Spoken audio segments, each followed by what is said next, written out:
Welcome to the Weekly Play. This is the Weekly Play pre-show. In a little bit, we're going to get actually into the show. So right now, we're just kind of shooting the shit, but Benny is away, and we decided that for this week, we're going to be talking about E3 and everything that came out of it. So yeah, that's quite literally the basis of the podcast. As you guys know, in the last podcast that we had, we were talking about dabbling in anime, maybe having an anime podcast or having like a gaming podcast. So this is really just us dipping our toe in the water. This is just kind of getting a sampling of this is the feel beta, about it. the beta of this podcast. This is the beta. And then the next week, I think we said we'd have the first anime podcast. So What? Oh yeah, we did, didn't we? I didn't hear about that. Yes. It was literally decided about half an hour ago. So it was. fine. Like, it was literally like here was literally the decision. Like, Tiffany, here's how it went down. You guys could do the anime podcast next week. Okay. Yeah. That was the decision making process for the anime podcast. Awesome. That was the brainstorming. I like that. I like that level of decision making. I'm comfortable with that. Okay, It's nice to know across the internet we all work basically the same thing. Like, I got an idea for a show. We should do that show. Yeah, okay. Why not? Okay, so jumping into the podcast proper. The first game I wanted to talk about, the one that really got me psyched. Are we still doing the pre-show or are we doing the podcast? We're doing the podcast now. Because that was kind of like the introduction to the podcast. So well, I said it was the pre-show when I said it. We didn't introduce who we are. This is like the most dysfunctional start to a podcast I'll do ever. the intro. Hey everybody, welcome to the Weekly Play, our beta of doing a gaming podcast on the Weekly Pull channel, essentially. This week we're going to be talking about E3, what's been going on, what games we like, what we didn't like, who had good shows, whatever we decide to talk about. But it's all gaming today, I got to tell you guys. With us today, we've got Rob, as you obviously all know. Say hi, Rob. Cool. We got I have Faust. a really bad habit of chewing on my nails. Like, it's such a bad habit. He I know I shouldn't do right it. over your Faust. I'm sorry, my man. And we have Joel, of course, joining us today. And Hey, I'm everyone. Tiffany from Comic Pop. So let's get into this. Let's get into this. Okay. So, the first game. Okay, so when I was going through and looking at the trailers, the game that actually was the first game I saw, and this is the one that's like stuck with me the entire time, is The Last Guardian. So I took a look at it. Like, I looked up the information.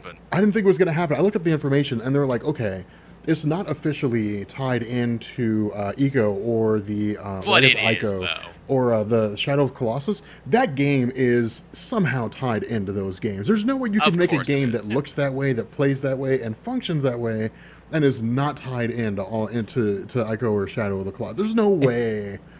I think it is like just expand. Even if it's not expanding that story, I think it is expanding that universe at very least, or at least that sort of world. We don't know much about it yet, but Well, I keep saw in it. mind, we didn't know that Shadow of the Colossus was actually connected to Ico until like the very end. Yeah, until the Right. very end. But Right. no, I mean it's. I mean, as soon as I saw it, like as soon as they fired up the trailer and the gameplay, I was like, this looks like because my thought was, okay, are they remaking Shadow of the Colossus, or are they doing like some kind of blend? Because I mean, let me tell you something right now, man. If PlayStation came out and they said, hey guys, look, like we're remaking Shadow of the Colossus for the PS4, dude, I'd buy that game so fast it'd make your head spin. Like I'd run to GameStop and be like, give me that game where people will get hurt. Like, Well, they already Shaking did rules. technically release it on the PS3, so I think it's going to be a while before you probably see a remake of that. oh yeah, Although we and- did did- see a lot of and- remakes and re-releases in Yeah, this we year's did. show. Yeah, we Did did. it- okay, so there's a phrase in the UK called butt clenching trailer. Really? Last Guardian was just a butt clenching trailer because like the amount of times it looked like it was gonna die, my butt was just like. That's my fear with it too. I don't want any bad things to happen to the bird dog. If any bad things happen to the Oh, bird dog, dude. No, I'll be let's- upset. Dude, Look, it's technically go- you know what's going griffin. to. We'll just call it a griffin. It I has. think it's a bird dog. It's a bird dog. I it's think, a I don't know. dog. It's a dog that's like part bird. Like, I mean, Joel And has it it's- right. Like, I'm gonna call it bird dog. Like, Oh, okay, This guys, was tweet. everybody It in the gets chat. it and gets even more complex when you find out they actually based it off a cat instead of a What? dog. I can Yeah. see that, like a big cat. You mean like Yeah, lion, kind of? yeah, like Okay. a lion. With, Um, it purred at least at one point. everybody in the chat who has Twitter, from this day forward, we here at the Weekly Play, the Weekly Play, are laying down the law and saying that this creature, whatever its name may be, and whatever the official like nomenclature, a big word there, whatever the official terminology may be for what this creature is, it will henceforth be referred to as a bird dog. Okay, well, Bark, that's- bark, tweet. Bark, bark, tweet. It could But be a no, like- bug, if you will. Like it's as soon as and that's what's so crushing about those games, because you get so emotionally invested. Like when I played Shadow of the Colossus, like I got so emotionally invested with the character. I was like, oh my god, like he basically released like a demon at the end of the game, and now he's like a bad guy. that's And I what you felt had so the bad. emotional attachment to? My Yes, emotional and- attachment was I had this incredible sense of guilt killing these Colossus. Well, as yeah, went. I mean that's And, what like, I'm saying. that, Like, by the end, that like just wore on me to the point They where I was weren't like, hurting nobody. They were minding their own business. Exactly! No, I didn't feel bad about killing the Colossi until like Oh, at I the end of the definitely game, did. and I was like, oh my god, we were killing They were just doing their job. Like, oh my No, god. The thing that made me feel bad was the horse. Oh, That was the That's time true. I felt bad, because I was Yeah. like, oh no! let's be honest, anytime there's a horse or a dog, you Yeah. know it's not You know, gonna make I mean, it. I learned that lesson when I saw the never-ending story and Falcor died, and I was like, Aw. pets are not safe. Falcor, don't you mean, what the hell's the horse's Oh name? no! that's- Artax. Yeah, Artax. I'm Irish- sorry. Swamp of Sorrows. All right, hang on. I'm gonna Yes. try not to get us off on a tangent here, but I do want to mention that I just read something recently on Reddit where somebody had an interesting hypothesis about Artax and how it was actually the reader and the watcher's sadness that killed Artax. Yeah, I always felt that way myself, actually. I was like, wow, way to pin it on me. No. Well, you know what? No. Reddit comes Your up with fault, some you're a weird bad stuff. viewer. Like somebody on Reddit posted the idea. They were like, "Hey guys, here's an idea," and people were like, "What?" They were like, "What if Peter Pan was really like an angel, and all the kids who were going to Neverland were like kids that were dead?" Wow. All right. And I Let's was take like, this okay, moment to well get that back like onto that like games. crushes my childhood in its entirety. Like that destroys everything I thought I knew. But no, like that's, I mean, we know that thing's gonna die, and it's gonna be sad when it does, and we're gonna But that- cry. But You know But that's the thing. They've said that it's not going to die. Like Yeah, that but would thing is- you say that if you knew that everyone assumed that, and you're like, no, but I got to keep some semblance of you hooked into this somehow. So I'm sure you've heard the joke because this was delayed. It had come out like a bunch of E3s ago, and it's just coming Yeah. back now. The joke flying around the internet was when everyone on Twitter said, "Oh no, that thing's gonna die," and like, "Oh crap, they figured us out. We gotta go back and remake the whole game." no. Let's kill the kid instead. Yeah, that'll get it. Or you get reborn. I love how you went- yeah, like it's less sad when you get reborn, because you're like, okay, cool, they came back. But then like when they're dead and like they're gone and they're never coming back, then it's just like, oh my god, like that's it's the most traumatizing experience. Your tears will bring dead Pikachu back to life. Only your tears. Only the power of your tears. Why would you remind me of that? That was like But no, like in all seriousness, the game looks gorgeous. I mean, it looks it No, it Yeah, it does. does. It's it looks absolutely stylistic. beautiful. It fits in with the world that they created. I appreciated the fact that the director was there. You know, It's at least got in the the iconic- audience. it's got the iconic run of all of those games. Yeah, it does, and that was a cool thing, because I guess to kind of transition here, you know, when I finished that trailer, I moved on to Horizon, and Horizon looks like it has a cool story, but I think that one of the biggest problems I think a lot of people are going to face is with the next gen consoles coming out, with the PS4 relatively new, with the Xbox relatively new, people are like, okay, we want high end graphics, we want the best bang for our buck, we want, you know, console graphics that are relatively able to compete with PC. Not truly, but can do decent enough. And so I think there's going to be I mean, that's what Horizon looked like. It was focused on graphics. The gameplay looks good, and it looks like a cross between like Tomb Raider and Assassin's Creed. But the game looks like it's pretty functional. It's just, for me, when you look at story versus appearance versus like graphics, I'll take story any day of the week. And so that's Yeah. why, you know, when you look at The Last Guardian, while it looks a little like vintage in terms of how everything is kind of sharper on the edges and it's not nearly as smooth and so on, and you know, it plays smooth, or it looks like it plays smoothly. It looks gorgeous, and so I think that's going to be the big thing. And they here, have but- an art style too. Yeah. Style, They're not exactly. they're not trying to hump your eyes with graphics. They're No, actually like, we have a let's- style we're going for. Like Let's not Telltale forget- has a style.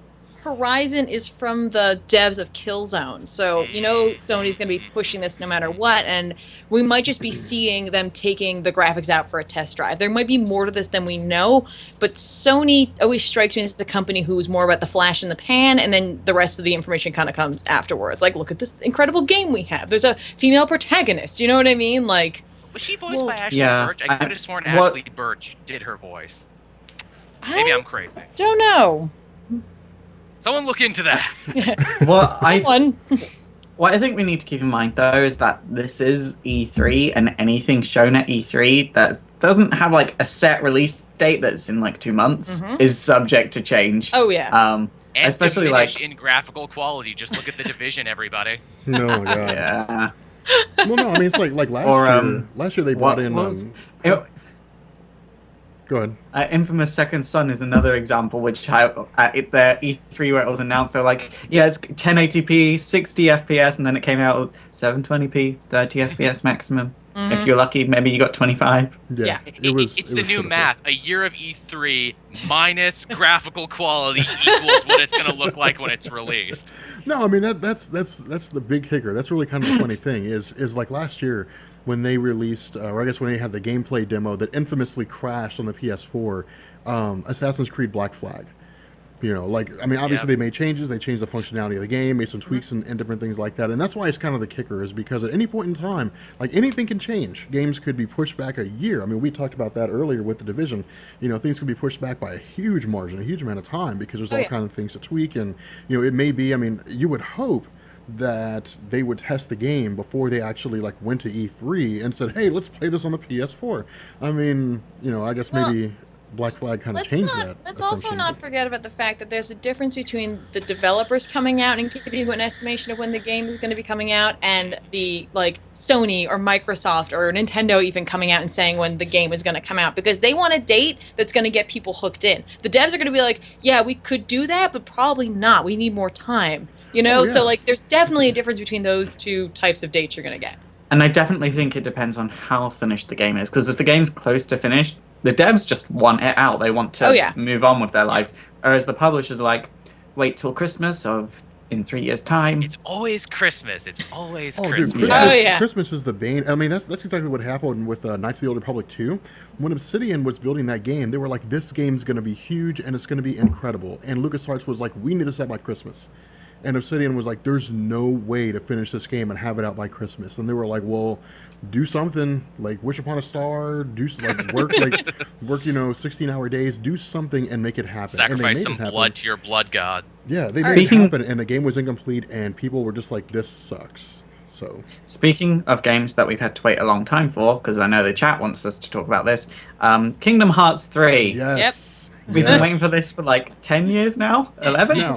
You haven't enjoyed all these spin-off Kingdom Hearts on other, like, every other console? I love that we now need a flow chart to understand what the story of Kingdom Hearts is, because it's like you gotta get your phone and your DS and your PSP and everything. You're not a fan of that? What?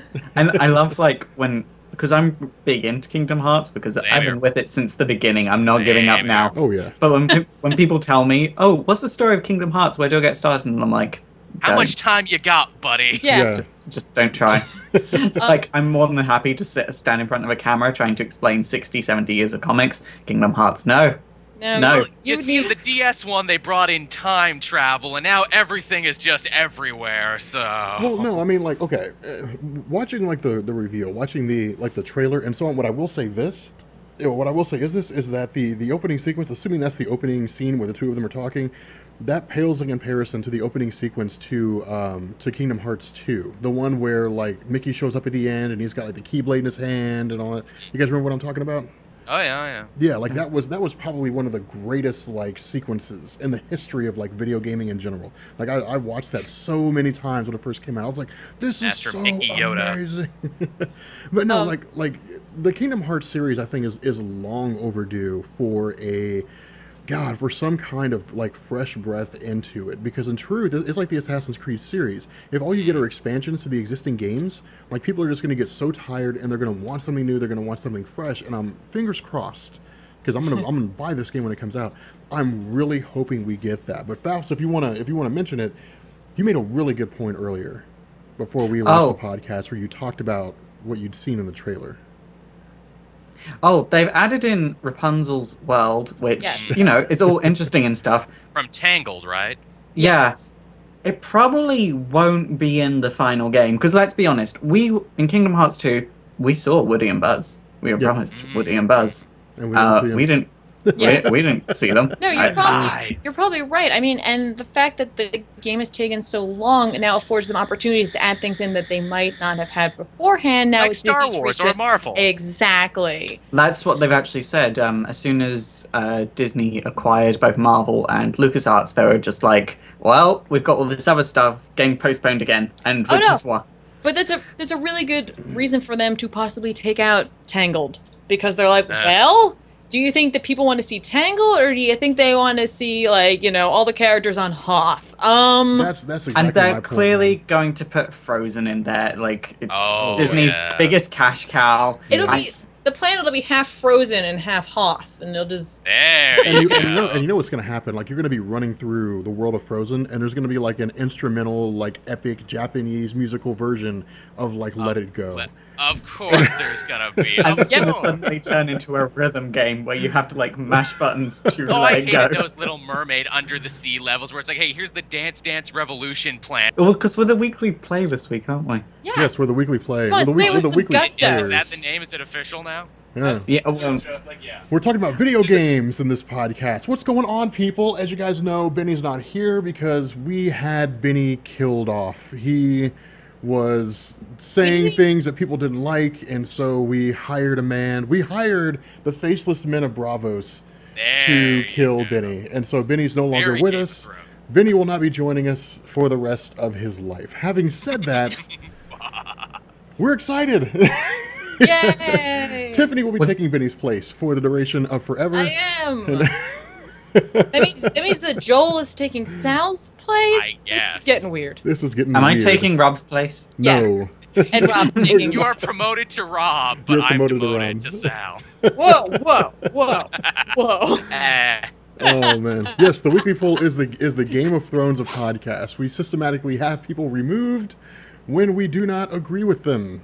That's right. Yep. But it's there's- okay because we'll rebuild them as giant zombies, so it's fine. Yes, we Awesome. will. The White Walkers. Looking forward to that. New York Comic Con is going to be interesting with a giant Benny zombie. Yes. I Am I think the only one Strong is around gonna come here? back. Am I the only one around here who really, really wants to see, like, the White Walkers just lay waste to, like, everything? Considering how No, evil can everyone I is t- in Westeros, why not? Why not? My Man? Just, favorite- just like wipe out Westeros and leave it at that. My favorite part of Game of Thrones this season is that woman that literally just had one word said over and over again. Shame. Shame. Look, I'm already Shame. naked. You don't have to shame me Guys- anymore. I'm already naked. Shame. Guys, we're like 5 minutes in this podcast. We are already off topic. Yes, like we haven't are. even Yes, we gotten are. onto the topic, Well, and we're off it. it's like the It's pre-show, pre-show. kind of. We've got It's 10 pre-show. minutes. Yeah. Yeah? We got 10 Have we minutes. I guess at explained? least you said the word game. You know, Have there's only have we explained what's happening this week yet? No. Yes, we have. Yes, we have. There's like two groups of people that I want to see die. That I want to see like the White Walkers kill. I want to leave everybody else alone. I want them to keep everybody else alive. But I want to see them kill like everybody in Westeros, like the Lannisters, including Jaime Lannister, because I haven't forgotten that shit. All right. And I want to see them like kill those people, kill like the guys of the Night Watch that like stab Jon Snow. Those guys Like are pretty those dicks. those are the guys, like those guys are dicks. Like I want to see those guys die. And then Especially Ollie. Ollie's the worst. You He little is. punk. You He little- took you in. He loved you and respected you, and you Yes. quite literally stick the knife in him. Yes, like Jon Snow scratches Ollie's back, Ollie stabs him in his. Like how crappy could that be? Like that's just not cool. Jaime Lannister is not redeemed. As I'll have much you as know. people hate Cersei, I really like her. I really like Cersei as a character, Well, me too. and Oh yeah. Are you I was serious? just really, yeah, I kind of want to be as manipulative as Cersei, but not shit at it. Oh my god. I feel like I don't know you anymore. Hang on, wait, real quick, guys. I just want everybody to know that welcome to the Weekly Play. This is the Weekly Play pre-show. In a little bit, we're going to get actually into the show. So right now, we're just kind of shooting the shit. But Benny is away, and we decided that for this week, we're going to be talking about E3 and everything that came out of it. So Yeah, that's quite literally the basis of the podcast. As you guys know, in the last podcast that we had, we were talking about dabbling in anime, maybe having an anime podcast or having like a gaming podcast. So this is really just us dipping our toe in the water. This is just kind of getting a sampling of this is how the people feel beta. about it. The beta of this This podcast. is the beta. And then the next week, I think we said we'd have the first anime podcast. So What? What? Oh Yeah, yeah, we did, but- didn't we? I didn't hear about that. it was Yes. literally decided about half an hour ago. So It it's was like fine. it was literally like here was literally the decision. Like, Tiffany, here's how it went down. You guys Okay. could do the anime podcast next week. Okay. Yeah. That was the decision making process for the anime podcast. That was the Awesome. brainstorming. I like that. I like that level of decision making. I'm comfortable with that. Okay, It's nice so to know across the internet we all work basically the same thing. Like, I got an idea for a show. We should do that show. Yeah, okay. Why not? okay, so jumping into the podcast proper. The first game I wanted to talk about, the one that really Wait. got me psyched. Are we What? still doing the pre-show or are we doing the podcast? We're now? doing the podcast now because Okay. that was kind of like the introduction to the podcast. So Well, I said it was the pre-show when I said it. We didn't introduce who we are. this is like the most dysfunctional start Okay, to a I'll do podcast the ever. intro. Hey everybody, welcome to the Weekly Play, our beta of doing a gaming podcast on the Weekly Pull channel, essentially. This week we're going to be talking about E3, what's been going on, what games we like, what we didn't like, who had good shows, whatever we decide to talk about, but it's all gaming today, I gotta tell you guys. With us today, we've got Rob, as you obviously all know. Say hi, Rob. Cool. We I got have Faust. a really bad habit of chewing on my Hi. nails. Like, it's such a bad habit. Hey, I you know I talked shouldn't do right it. over your Faust. I'm sorry, my man. And we have Joel, of course, joining us today. And Hey, I'm everyone. Tiffany from Comic Pop. So let's get into this. Let's get into this. Okay. So, the first game. Okay, so when I was going through and looking at the trailers, the game that actually was the first game I saw, and this one that's like stuck with me the entire time, is The Okay. Last Guardian. So I took a look at it. Like, I We looked didn't up the think was gonna information. happen. I didn't think it was going to happen. I looked up the information, and they're like, okay, it's not officially tied into Eco or the But it is, Ico though. or the Shadow of Colossus. That game is somehow tied into those games. There's no way you can Of make a course it game is, that yeah. looks that way, that plays that way, and functions that way, and is not tied into Ico or Shadow of the Colossus. There's no way. I think it is like just expand. Even if it's not expanding that story, I think it is expanding that universe at very least, or at least that sort of world. We don't know much about it yet, but Well, I keep saw in mind, it. we didn't know that Shadow of the Colossus was actually connected to Ico until like the very end. Yeah, until Right. the very end. But Right. no, I mean it's. I mean, as soon as I saw it, like as soon as they fired up the trailer and the gameplay, I was like, this looks like because my thought was, okay, are they remaking Shadow of the Colossus, or are they doing like some kind of blend? Because I mean, let me tell you something right now, man. If PlayStation came out and they said, hey guys, look, like we're remaking Shadow of the Colossus for the PS4, dude, I'd buy that game so fast it'd make your head spin. Like I'd run to GameStop and be like, give me that game, or people will get hurt. Like, Well, they already Shaking did fools. technically release it on the PS3, so I think it's going to be a while before you probably see a remake of that. oh yeah, Although we did did- see a lot of and- remakes and re-releases of Yeah, this we year's did. show. Yeah, But we did did. Okay, so there's a phrase in the UK called butt clenching trailer. Really? Last Guardian was just a butt clenching trailer because like the amount of times it looked like it was gonna die, my butt was just like, That's my fear with it too. I don't want any bad things to happen to the bird dog. If any bad things happen to the Oh, bird dog, dude. No, I'll be let's- upset. Dude, Look, it's it's a you know it's going griffin. to. Let's call it. We'll just call it a griffin. It I had. think it's a bird dog. It's a bird dog. I it's think, I a don't know. dog. It's a dog that's like part bird. Like, I mean, Joel And has it it's- right. Like, I'm gonna call it bird dog. Like, Oh, okay, This guys, was tweet. everybody it in the gets chat. and it gets even more complex when you find out they actually based it off a cat instead of a What? dog. I could Yeah. see that, like a big cat. You mean like Yeah, lion, kind of? yeah, like a Okay. lion with. Um, It purred at least at one point. everybody in the chat who has Twitter, from this day forward, we here at the Weekly Play, are laying down the law and saying that this creature, whatever its name may be, and whatever the official like nomenclature, a big word there, whatever the official terminology may be for what this creature is, it will henceforth be referred to as a bird dog. Okay. Well, Bark, that's- bark, tweet. Bark, bark, Uh, tweet. It could But be a no, like- bog, if you will. Like it's as soon as and that's what's so crushing about those games, because you get so emotionally invested. Like when I played Shadow of the Colossus, like I got so emotionally invested with the character. I was like, oh my god, like he basically released like a demon at the end of the game, and now he's like a bad guy. that's And I what you felt had so the emotional attachment to. My Yes, emotional and- attachment was I had this incredible sense of guilt killing these colossus. Well, as yeah, I went. I mean, that's and what like I'm saying. that, Like, by the end, that like just wore on me to the point They where I was weren't like, hurting nobody. They were minding their own business. Exactly. No, I didn't feel bad about killing the Colossi until like Oh, at I the end of the definitely game, did. and I was like, oh my god, we were killing They were just doing their job. Like, oh my No, god. The thing that made me feel bad was the horse. Oh, That was the That's time true. I felt bad because I was Yeah. like, oh no. Let's be honest. Anytime there's a horse or a dog, you Yeah. know it's not. You know, gonna make I mean, it. I learned that lesson when I saw the never-ending story and Falcor died, and I was like, Aw. pets are not safe. Falcor. Don't you mean What the hell's the horse's Oh name? no! that's- Artax.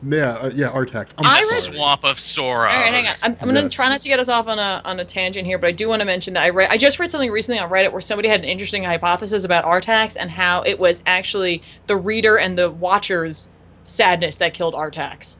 Yeah, I always felt that way myself, actually. I was like, wow, way to pin it on me. No. Well, you know what? No. Reddit comes Your up with fault, you're some a weird bad stuff. viewer.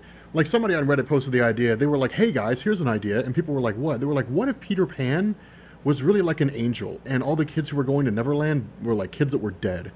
Wow. All right. And I Let's was take like, this "Okay, moment to well get that back like into that like games. crushes my childhood in its entirety. Like that destroys everything I thought I knew." But no, like that's. I mean, we know that thing's gonna die, and it's gonna be sad when it does, and we're gonna But that- cry. But You know But what? that's the thing.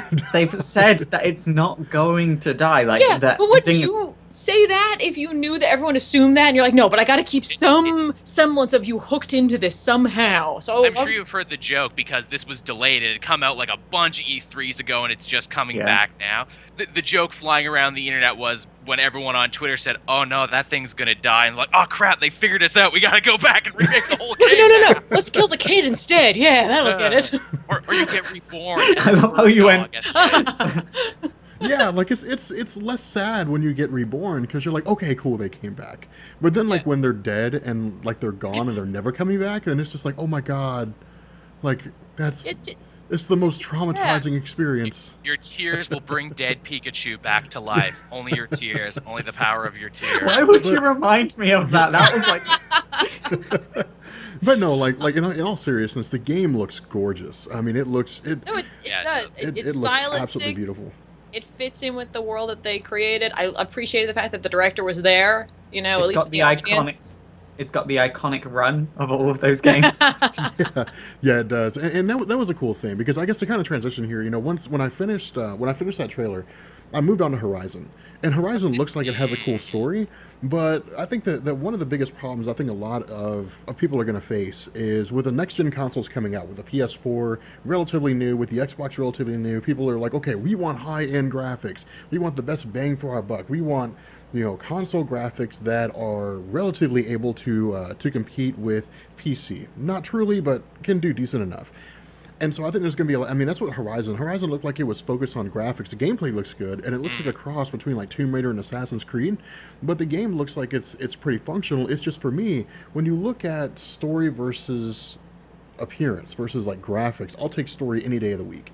And so that's Yeah. why, you know, when you look at The Last Guardian, while it looks a little like vintage in terms of how everything is kind of sharper on the edges and it's not nearly as smooth and so on, and you know, it plays smoother, or it looks like it plays smoothly. It looks gorgeous, and so I think that's going to be the big thing. And they here, have but- an art style too. Yeah. Style, They're not. exactly. They're not trying to hump your eyes with graphics. They're No, actually and like, we have a let's- style we're going for. Like let's not Telltale forget- has a style.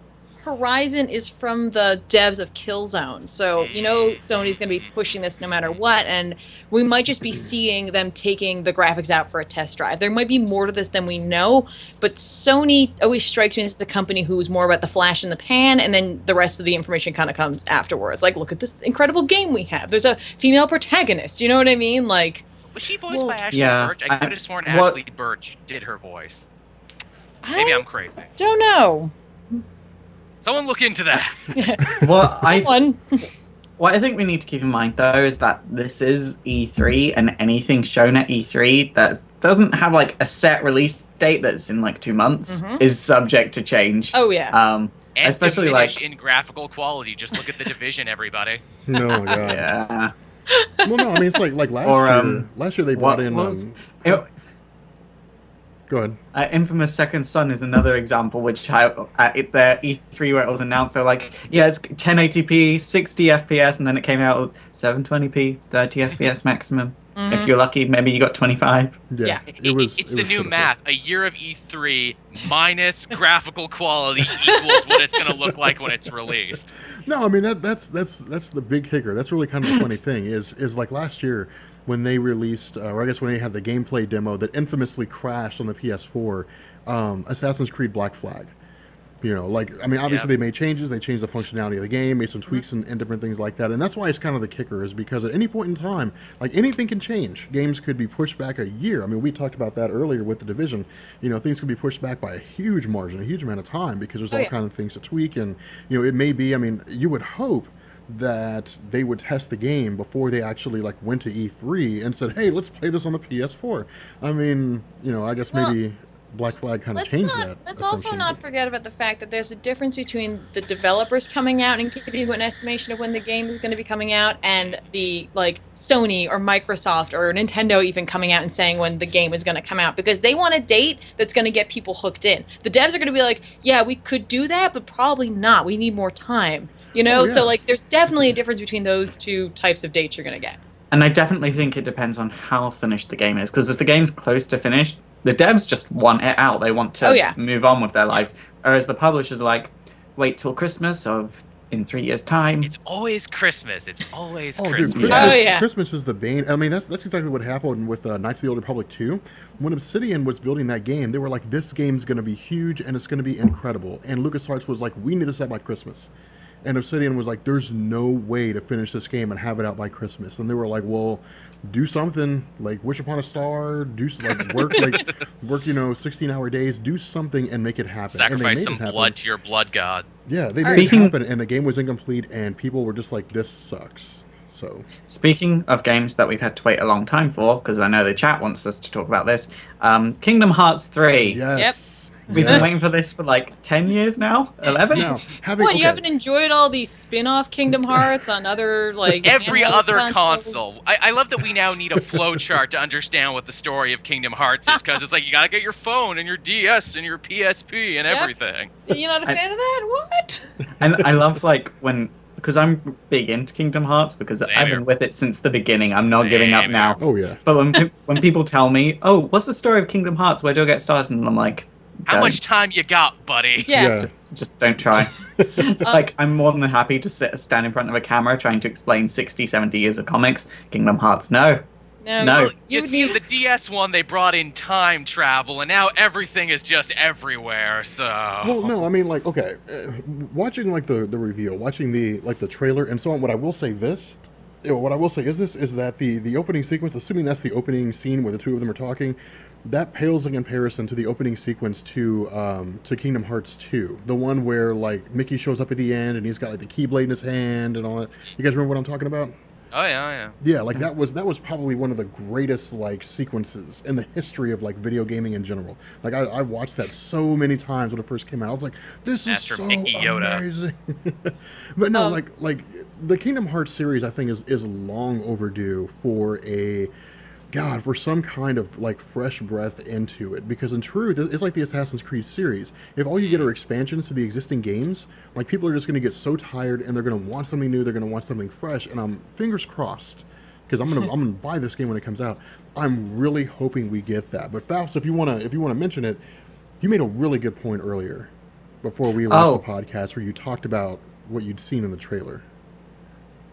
Oh, they've added in Rapunzel's world, which, you know, is all interesting and stuff. From Tangled, right? Yeah. Yes. It probably won't be in the final game, because let's be honest, in Kingdom Hearts 2, we saw Woody and Buzz. We were promised Woody and Buzz. And we didn't see them. We didn't see them. No, you're probably right. I mean, and the fact that the game has taken so long now affords them opportunities to add things in that they might not have had beforehand. Now, like Star Wars or Marvel. Exactly. That's what they've actually said. As soon as Disney acquired both Marvel and LucasArts, they were just like, well, we've got all this other stuff, game postponed again, and which is why.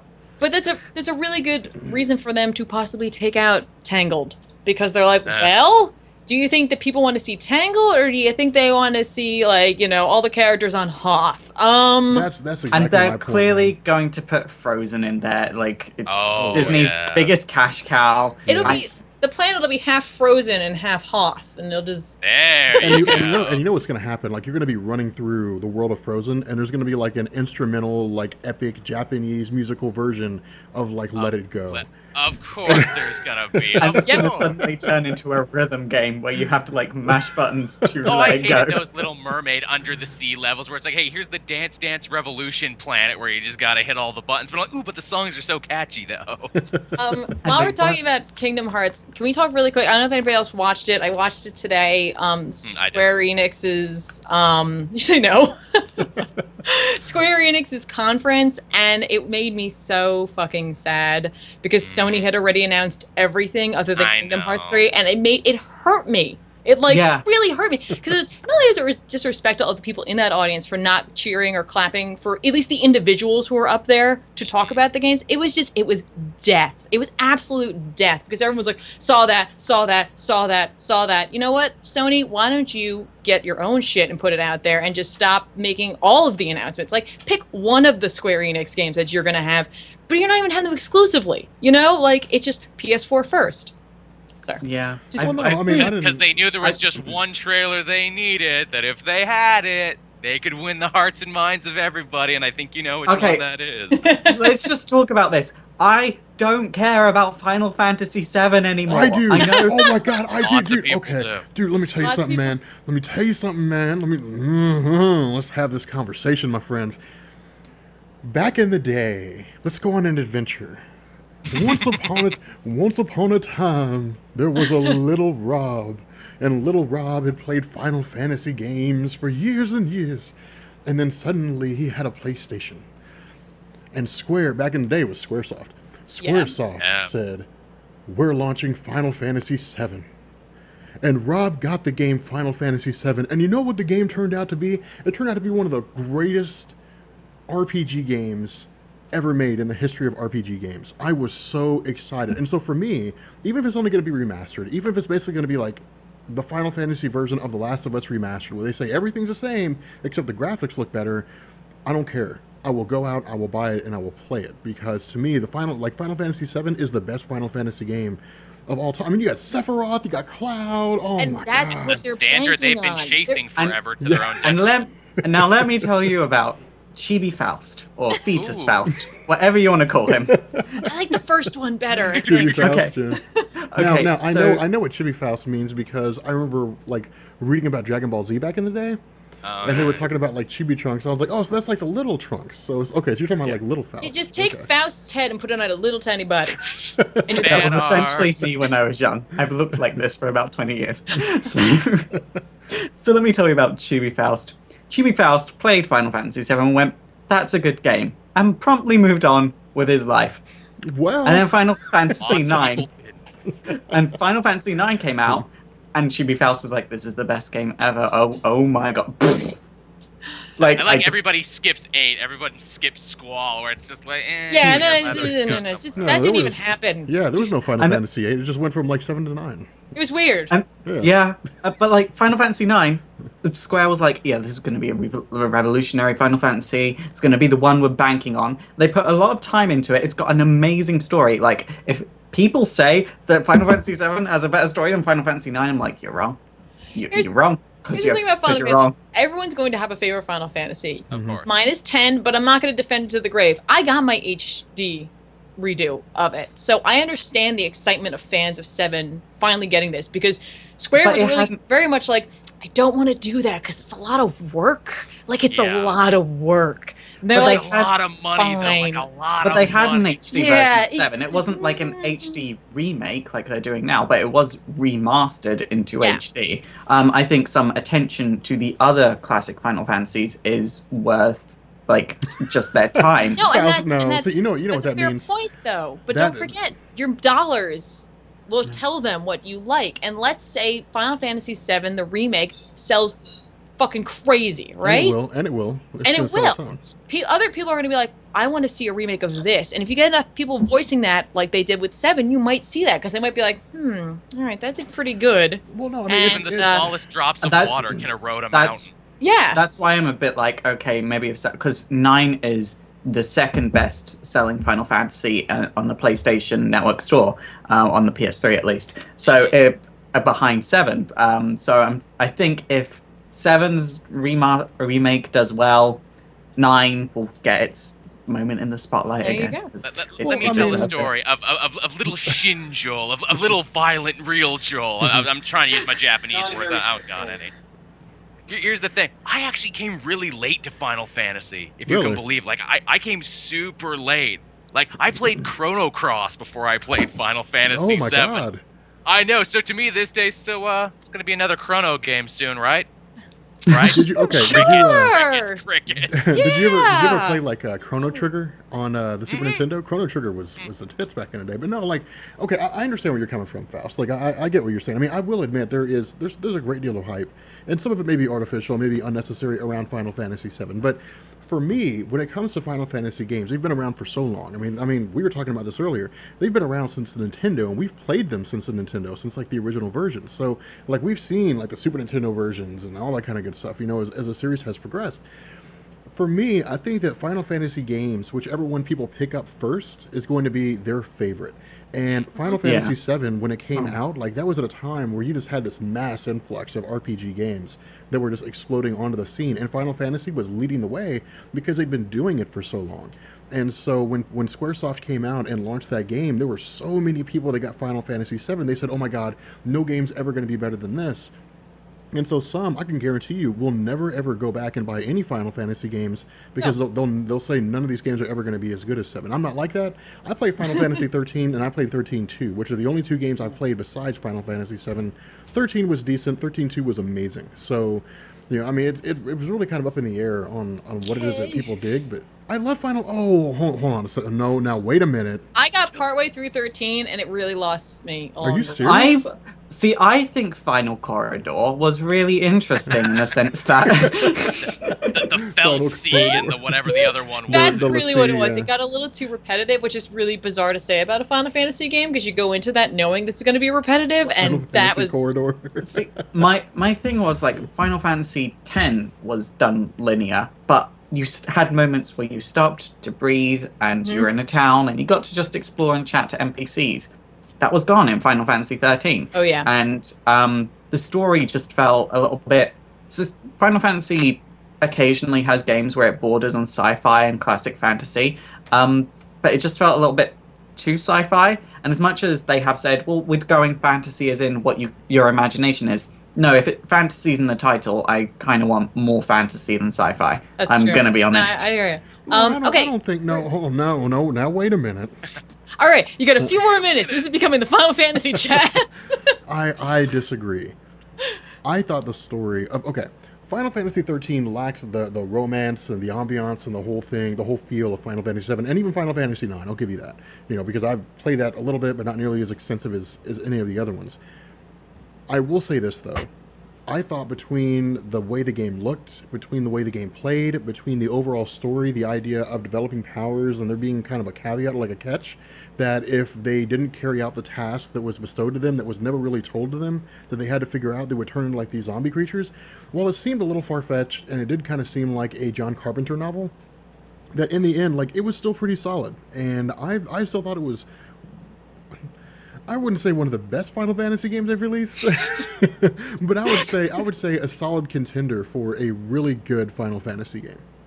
Well, like, it felt a little bit selfish if you compare it to a lot of the other Final Fantasies, because you can't really say, like, this is the only one where they've got something personal at stake, because all the other ones is like, if we don't do this, our whole world is dead, and we're dead. So the fact that they made 2 sequels just seemed a little psychotic on Final Fantasy's part. So it was like, you don't like it, we're gonna make you like it.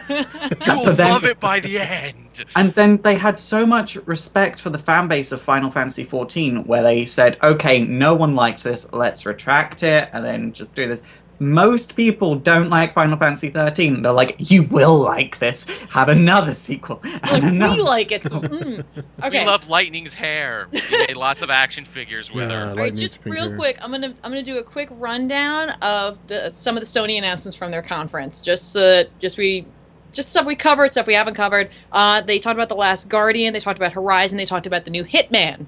Anybody? Yeah. Yay, nay? What Yes. Hitman that almost completely ignores the Hitman from before. They're like, look, we're starting over again. It's just look, Hitman now. You know they're coming out with this because they're coming out with a movie, you know, and it just happens to look like it's kind of a good game too. So yay! Agent 47 held his gun sideways. What was up with that? Yeah, it's gangster. It's Gangster 47. Agent 47 is his name. Okay, so here was the deal about the Hitman series. So I played Hitman 1, played Hitman Silent Assassin, and then I think I played Hitman, whatever the newer one was. Absolution. Absolution. It was kind of a forgettable game. Hitman Silent Assassin, I think, was the best one they made so far. Like, that game was so fun, and it was so good. Having said that, I'll buy this. I mean, if they're effectively rebooting the Hitman series, which we don't know if they really are or not. I mean, because at the end of the trailer, she says it's good to have you back. So it's not like, I mean, well, it's not like they're telling us like he's coming. His handler was killed in the other one, so the fact that she's talking to him. Exactly. So it's like, okay, where exactly does this take? Because here's what we don't know exactly what they're doing. They could be completely getting rid of the last game and saying this takes place before that game and that game doesn't exist. Or they're probably trying to make a connection to the upcoming movie. You know what I mean? Like they're just, going to do some continuity changes. I bet. Like you know what I mean? Like just a little bit. The fact that it's just called Hitman makes me think reboot. Yeah. Like games that are based off of movies or connected to movies. That, as a rule, since platformers haven't been a thing, they're just not good. Yeah. That was going to be even when they're platformers. Let's all face it. The Super Mario Brothers movie, not good. It's not okay. But then the Aladdin game from back in the day. Okay. There's exceptions to the rule. It's you can't really take a video game and make it into a movie, so I'm really hoping the Hitman movie does well. Same thing for, I'm sure some of us heard this on the list too, the Assassin's Creed Syndicate. And that Assassin's Creed, they're moving forward with that movie, guys. No, okay, let me tell you something about Assassin's Creed, man. Assassin's Creed 1 was one of the coolest games that I'd played because it was so new and free running, and Assassin's Creed 2 built on top of that. 2 is one of my favorite sequels. Yeah, and then you know what Assassin's Creed became? Assassin's Creed became a man on life support that they just won't let die. Like it's Call of Duty. They need to come up with a new one every year. We've been sitting on the edge of our seats wondering, okay, when is this end of the earth event supposed to happen and all that kind of stuff. They keep pushing it back. Like that was supposed to be the big thing on Assassin's Creed 3. At least I thought it was, because after playing Brotherhood and Revelations, I was like, oh my god, let's just get to the damn game. They came out with Assassin's Creed 3 and they're like, this is going to be the biggest Assassin's Creed game to date, and it's going to be amazing, it's going to be awesome. I'm like, awesome. We get to see how everything ends. We get to see the end of the world. Maybe they'll all like survive. Maybe they'll die. Will the assassins beat the Templars? And it's just like to be continued. And I was like, oh my god, really? Dude, the end of the world event will happen when everybody stops buying Assassin's Creed. That's exactly what. And that time is for anyone who doesn't know, Assassin's Creed Syndicate is essentially set in the 1860s in England, so it's Oliver Twist, in my opinion. And also with Gangs of New York, because you're a raw English gangster. Yeah. Can I be honest about something? I played all the Assassin's Creed games up to Assassin's Creed 3, and I did not like any of them. I've stopped giving them my money. That's totally fair. It's okay for me personally. I like a game that's got a story that just it envelops me, and I'm just like, go! I'm rooting for all of you. Just go! And then Assassin's Creed, I'm just like, so who should I care about here? The guy in now or the past guy? Because that stuff's already happened. No, it's the and Eagles. They further muddy the Eagles. Yeah, the Eagle. And they further muddy the waters in the whole like Templar assassin feud. Where they'll come up with a game like Rogue, which Rogue was awesome. Rogue was better than Unity. To have a thing where it's like, but the Templars aren't so bad. They got their own thing going around. They're a little sympathetic. To like, well, now I don't want to root for anyone because now you all seem like you're fighting the same battles with the same tools. Now, what's the difference between Assassin rule or Templar rule? Right, and in this game, we'll all be rooting for the street urchins. So, okay, moving on. We have Street Fighter V. Dreams. It's a Street Fighter game. Yeah, it's another Street Fighter game. Dreams, which is from Media Molecule, who did Little Big Planet. It's They're not really sure what it is, and they admitted that. They have Yes, this. I felt But like that's that. the best kind of I game. know. It looked neat because it's like a game or it's not a game. I don't know. So I can't So, wait like- to see people like abuse Journey. that by drawing dicks. I know, right? Just giant dicks. But it could be cool. There's new Destiny DLC that's going to be coming out. Yes, I am. That's a surprise. I am so psyched about that. By the way, anybody, if you guys are listening, I want to do like a raid tonight. So send me messages on PS4. Marvel Explained. Okay, let's continue. All right. Firewatch. Okay. Thoughts? I'm actually on the fence about Firewatch. Yeah? The Firewatch looks cool, but it also has the potential to be one of the worst games to come out. Because I mean, I forgot Firewatch. What was that one again? Firewatch is the one where apparently like there's this. I guess you're a mountain ranger. I'm not really sure, but Oh, like yeah, there's some with, girls like, that the- came missing, and yeah, it looks like it could be really really good. I kind of feel The like Team Fortress art style, yeah. Yes, I kind of feel like the game's trying to go for like a toss up between like the storytelling of maybe like The Walking Dead minus the zombies, but with the same kind of progression. You know, the slow progress as the story moves on, you learn more and more, and it's kind of that between like a first person movement sort of game. The game could be really good if it were open world. If it were just this huge thing and it has kind of like an LA noir feel to it where you're going around collecting clues, figuring stuff out, that'd be kind of a cool concept. It could be like disastrous, in my opinion, if it's a linear game. Because if it's a linear game, that means there's no real replay value to it. There's Yeah, no but what real bugs- exploration going on. What bugs me is I can basically already see the twist coming, where it's like, oh, you're up here all by yourself in the mountains. Oh, well, I don't talk to the other tower guys as much as I talk to. She's not real. The lady on the recorder, she's not real. He crazy. He probably kidnapped those girls. It was him. That would be I've done the seen this movie. Yeah, it was called Hide and Seek. That'd be the most disappointing ending to like a game if they did that. I would be A pissed. Shyamalanian Yeah, twist at the end of it. Yeah, Or Shyamalama Ding Secret Dong. Windows, if ending to anyone it. ever saw Secret Windows. Oh, yeah. Johnny Oh, Depp. Yeah, yeah. that was. No, Okay. no, my God. No, we're not this going is- into it. This is why we need a movie podcast. We'll get to that. Because you're wrong. Movie podcast. You're Movie so podcast will wrong. happen. Moving on. I like Secret I We've Windows. got can't do- Shenmue. Oh my 3. God. Oh, God. Yes. 3. Yes. 3. We haven't Oh, seen yeah. Shenmue since. Yeah, Fuck. it's been like 14 That's already years. funded. It got funded in less than 20 12 hours. I know. What? It had like Yeah. 100,000 in 20 minutes. I You was should- watching it. They crashed the site. I was Yeah. like, I completely like. I was reading that word and I was like, I know that word. What? Shenmue. Yes, it was Yeah. a game. It was a game for the Dreamcast. It took forever to beat. Right. I'm tempted to just fund it, to make to it myself, because I think the $100 one is you get your name in the credits of the game, and I'm like, I want to Nice. be in a game. Yeah, Maybe this- that would be awesome. I At mean, first, I that- thought this was kind of scummy, and I talked about this with the Control Breakers, which is the video game arm of Comic Book Cast. And it's, whoa, wait, Sony. So you're telling me I have to pay to get this game made for the right to pay for it again? It's only later did I find out this dude was doing the Kickstarter anyway. Oh, I Sony just gave him a platform to talk about it. was gonna say, are we talking about Sony? Then yes. Yes, I mean, dude, man, let me tell you, I'm really excited to see what they do. And as far as I understand, they're bringing back the entire creative team from the first two games. It's insane. So Imagine not having that job for 10 years and then sort of like getting a phone call one day and saying, hey, you're hired. I know. Get out the of band nowhere. back Dude, together. can you imagine the learning curve? If they're not currently working on games now, like trying to develop this older game for this brand new tech, like Mhm. this is going to be interesting. And I really hope that we get. Now I'm scared. Don't be scared. no, I think it's. Let me.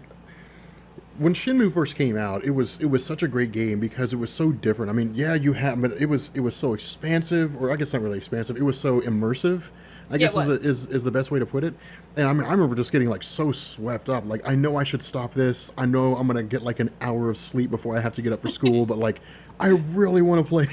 I really want to see what happens. And so it was like playing Metal Gear Solid. It just got so immersive, when I played it. And in truth, with the original creative team coming back, assuming they're going to be able to create a story that's just as effective as the first game, the second game was still pretty solid. I think that this is probably going to prove to be one of the best games to come out this year. Probably one of the best games that we're going to see for quite some time, to be honest. But I could be Also, wrong. I wonder if it'll start a precedent too. now every E3 is one company going to pick a Kickstarter project they really like, and they'll get to come up on stage, and people are going to throw money at it as hard as they can. Because if so, yeah, Well, only it's if like- they're like continuing old games that were amazing. Like, true. But that is the thing with like a lot of Kickstarter. Since the Mighty Number 9 Kickstarter, it has been Layla, like, hey, we are a development Yeah. team that worked on a previous game, and we're making a new game, funded in 12 hours.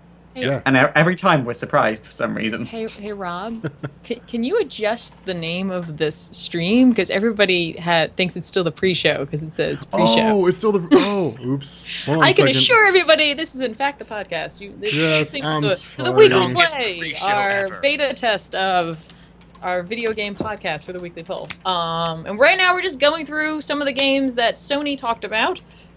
We just talked about Shenmue, so let's move I on was to. sad not to see any more Yakuza, because I love Shenmue, and I love the spiritual successor to Shenmue, which is Yakuza, which Well- we're finally getting here again. Yeah, right. It's coming around.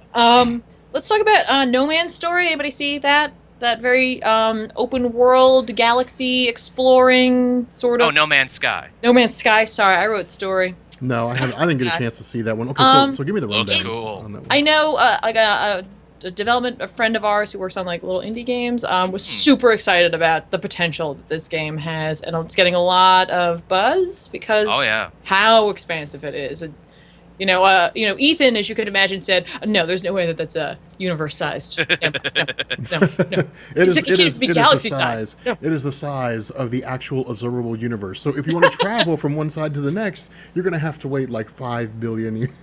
Yeah.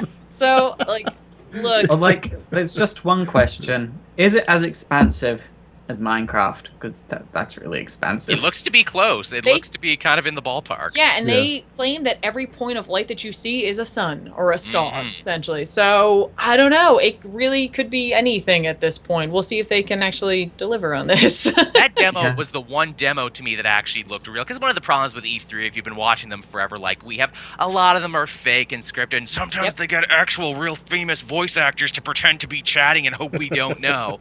But What? No Man's Sky, I know, right? No Man's Sky actually looked real to me, and it answered a question that I always ask in a game like this: when do I get the freaking gun? And apparently, you do get a gun, and you can destroy every planet. And I'm like, awesome! I can be Galactus now. There you go.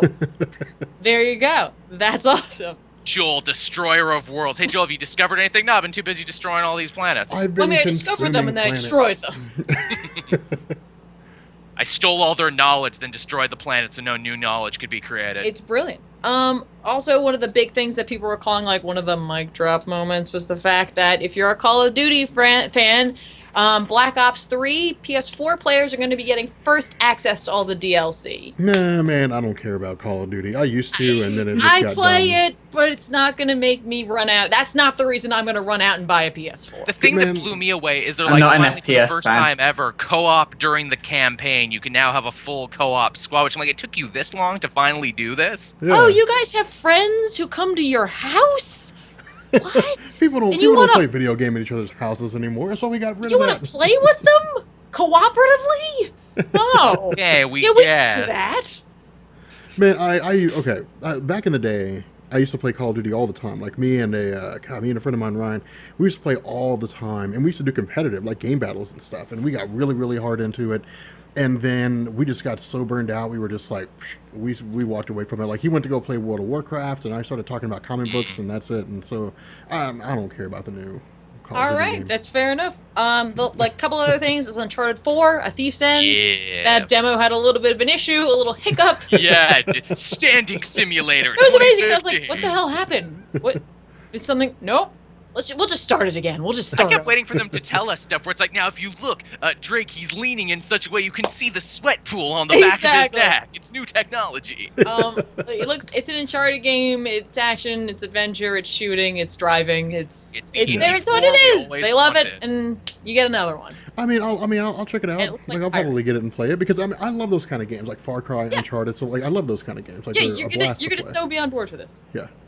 And there's somewhere the Tomb Raider people cried tears where it's like, it looks so much better than ours. like, no, but ours has boobs, okay? It's different. It's ours has snow. Yeah, we did snow in the last one. Damn it. Look, we did snow in the first one too. I'm one of the Tomb Raider people. Poor Tomb Raider. And then kind of the last thing, hardware-wise, for Sony was the fact that they're offering TV now. You can buy certain channels, and if you're already but not playing... HBO. What? Not HBO. No.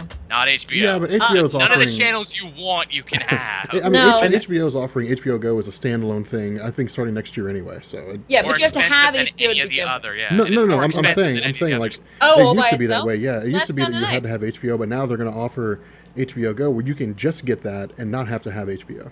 Well, that's cool of them. That is very cool. Like- It took them forever, and a ton of people going to them being like, "Why haven't you gotten on board with this yet? You're losing so much money. Stop being stupid." It was probably Game of Thrones that made them do it, to be honest. Of course. And The If you- Wire and all that. If you're a Plus member in the PlayStation Network and you have a PS4, you'll get a discount on your channels, and that's all they really said about that. So who knows? I mean, I'll check it out and see what it's worth. do you- Like, whenever a games company talks about having TV shows on a games console, I just go back to E3, was it 3 years ago now, where it was just Xbox's TV. Yeah. TV. Yeah. Hey, yeah. I mean, look, at least if they're offering the channel directly, it's not going to host your TV cable. But let's face it, Sony is famous for giving another company crap and then taking that idea years later and using it. So anyway, Yeah. let's move on to Microsoft's. Really quickly, Halo 5, we got some more details on that. Fallout 4 we saw from them, but we had already seen it anyway. I mean, Everyone site had for it God, looks yes. awesome, open world. Man, cool. Let me tell you something. Fallout Like 4 was I am. tricking itself all over that. Yeah, site, exactly. Every show. Exactly. Let's backpedal for a second. You know, before we move too fast. Halo 5. So, what were your all's thoughts on Halo 4? I'm kind of curious. Did you guys play it? I've never I played Halo. haven't I have played no it. skin in this fight. Oh, okay. I haven't played a Halo game Remember, since I'll be honest Halo. with you. Wow. Okay. Halo 4. Halo 4 was cool. Halo 4 was a great way. It was 343 Studios did a good job. It felt kind of short. Right, It was shorter yes. in comparison to the other. It felt like Halo 2 in terms of like the length of the game, but it was still pretty solid. It was a good effort, and it was a great way for them to establish whether or not they could make a good Halo game. And they could. They made a great Halo game. Like, it was very entertaining. I enjoyed it. New characters, new guns, new elements, different things like that. And it still had the kind of tie-in a little bit to what was going on with the previous Halo series and the games, the humans and so on and so forth. That being said, Halo 5 I'm interested in seeing. But I'm only interested in seeing because of what the story has to offer. It's one of these perfect examples where how the game looks, the graphics, don't matter to me. Don't really do anything for me because there's so many games coming out with amazing graphics. I want something a little more. It looks so similar. Like Yeah. There's only so much you can do to improve the graphics on that kind of armor. You know what I mean? Like, Exactly. It's even greener now. yeah, exactly. It's got a bit of shine this time. Ooh. Yeah. The lasers have more pew than ever before.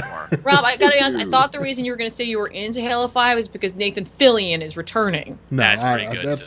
that's cool, but I've never understood the whole hype around Nathan Fillion. Like, he was in Firefly. Yeah, Okay. he's Cool. a charming, handsome fellow, sir. I mean, he's entertaining, and he's got his wit, and he's funny, and he was great in Firefly. But I mean, that's like I'm in video games for the story. I'm not in it for the voice actors. So Sorry, Nathan Fillion. Yeah, but it we looks have like Sorry, it. Pratt Nathan now. His face is there. They rendered his face. My whole thing about like voice actors in general in video games is the voice acting is always better when they hire like actual voice actors. So when they say this guy from this TV show is in it, I'm like, cool. Do they have a history in voiceover? Because those guys that do voiceover, like I used to do it. It's hard. The guys that specialize in it are the best in the industry.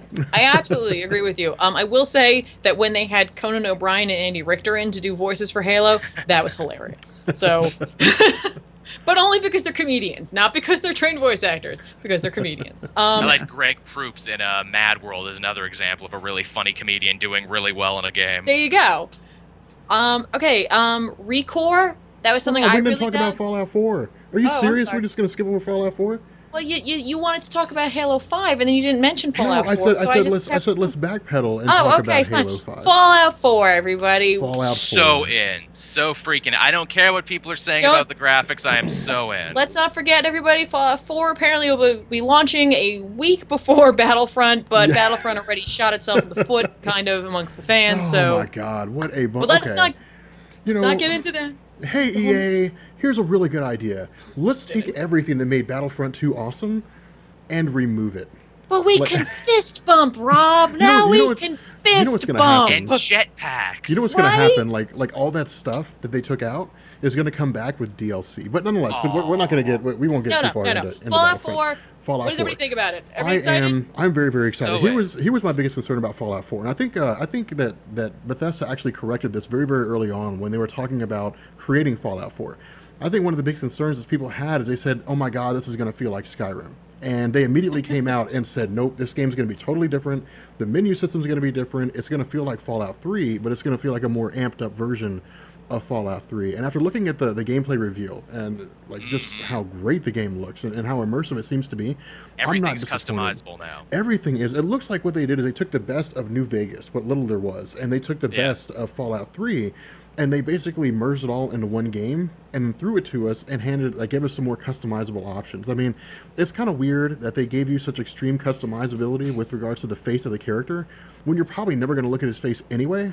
But they're going to make a bunch of freakish mutants in that. Exactly. That's people what's gonna happen. love that, and they love to be able to slap that on the box. You know, they really do. I mean, I'm one of those people that will buy a game if I can spend 6 hours in character customization. It's like people are going to make like Morgan Freeman. People are going to make Hermione Granger. Like I'm going to make Tom Cruise when I get my copy. There you go. So like people are going to make all different versions of characters. And apparently the game will know. Yeah, but it's not the same. Like it's not quite the same, and not as many people may not pick it up. You know what I mean? Like people's parents will buy this. Well, like, I'm kids' parents will be like, play this. I'm kind of curious to see how this is going to play out because it's cool to see a lot of game production companies taking like retro games and remaking them and bringing them back for the newer consoles. And so it's fun to like sit down and to see, to ask the question, how would the current like Fried Chicken, made the comment F-Zero. What would it be like if we saw some game companies recreate like Maximum Carnage, recreate F-Zero, recreate like recreate like Ridge Racer Type 4. I mean, take some of these really old games, these old school games that were really cool for the PlayStation, for the Xbox when they first came out, for the Super Nintendo, and so on, and the Nintendo 64 especially, like Turok the Dinosaur Hunter, and bring them back for like new generations. They tried bringing Turok back and it sucked. No, they don't need to make a new Turok. They need to just remaster the old one. Yeah, just take one of the Turok. Take Rage Wars, and I could play it with Danielle and kill each other and finally finish that game. I believe it's called Ark is the new Turok game. Ark something. Oh my God, man. Turok the Dinosaur Hunter. God, let's be honest. If anyone's going to do it, it will be Nintendo. A couple of other announcements. It was more information, really, for some of these. Hyrule Warriors is going to be available on 3DS. They're redoing the game just for the 3DS. So if you like Dynasty Warriors or Zelda, pick it up. We got some more information. What?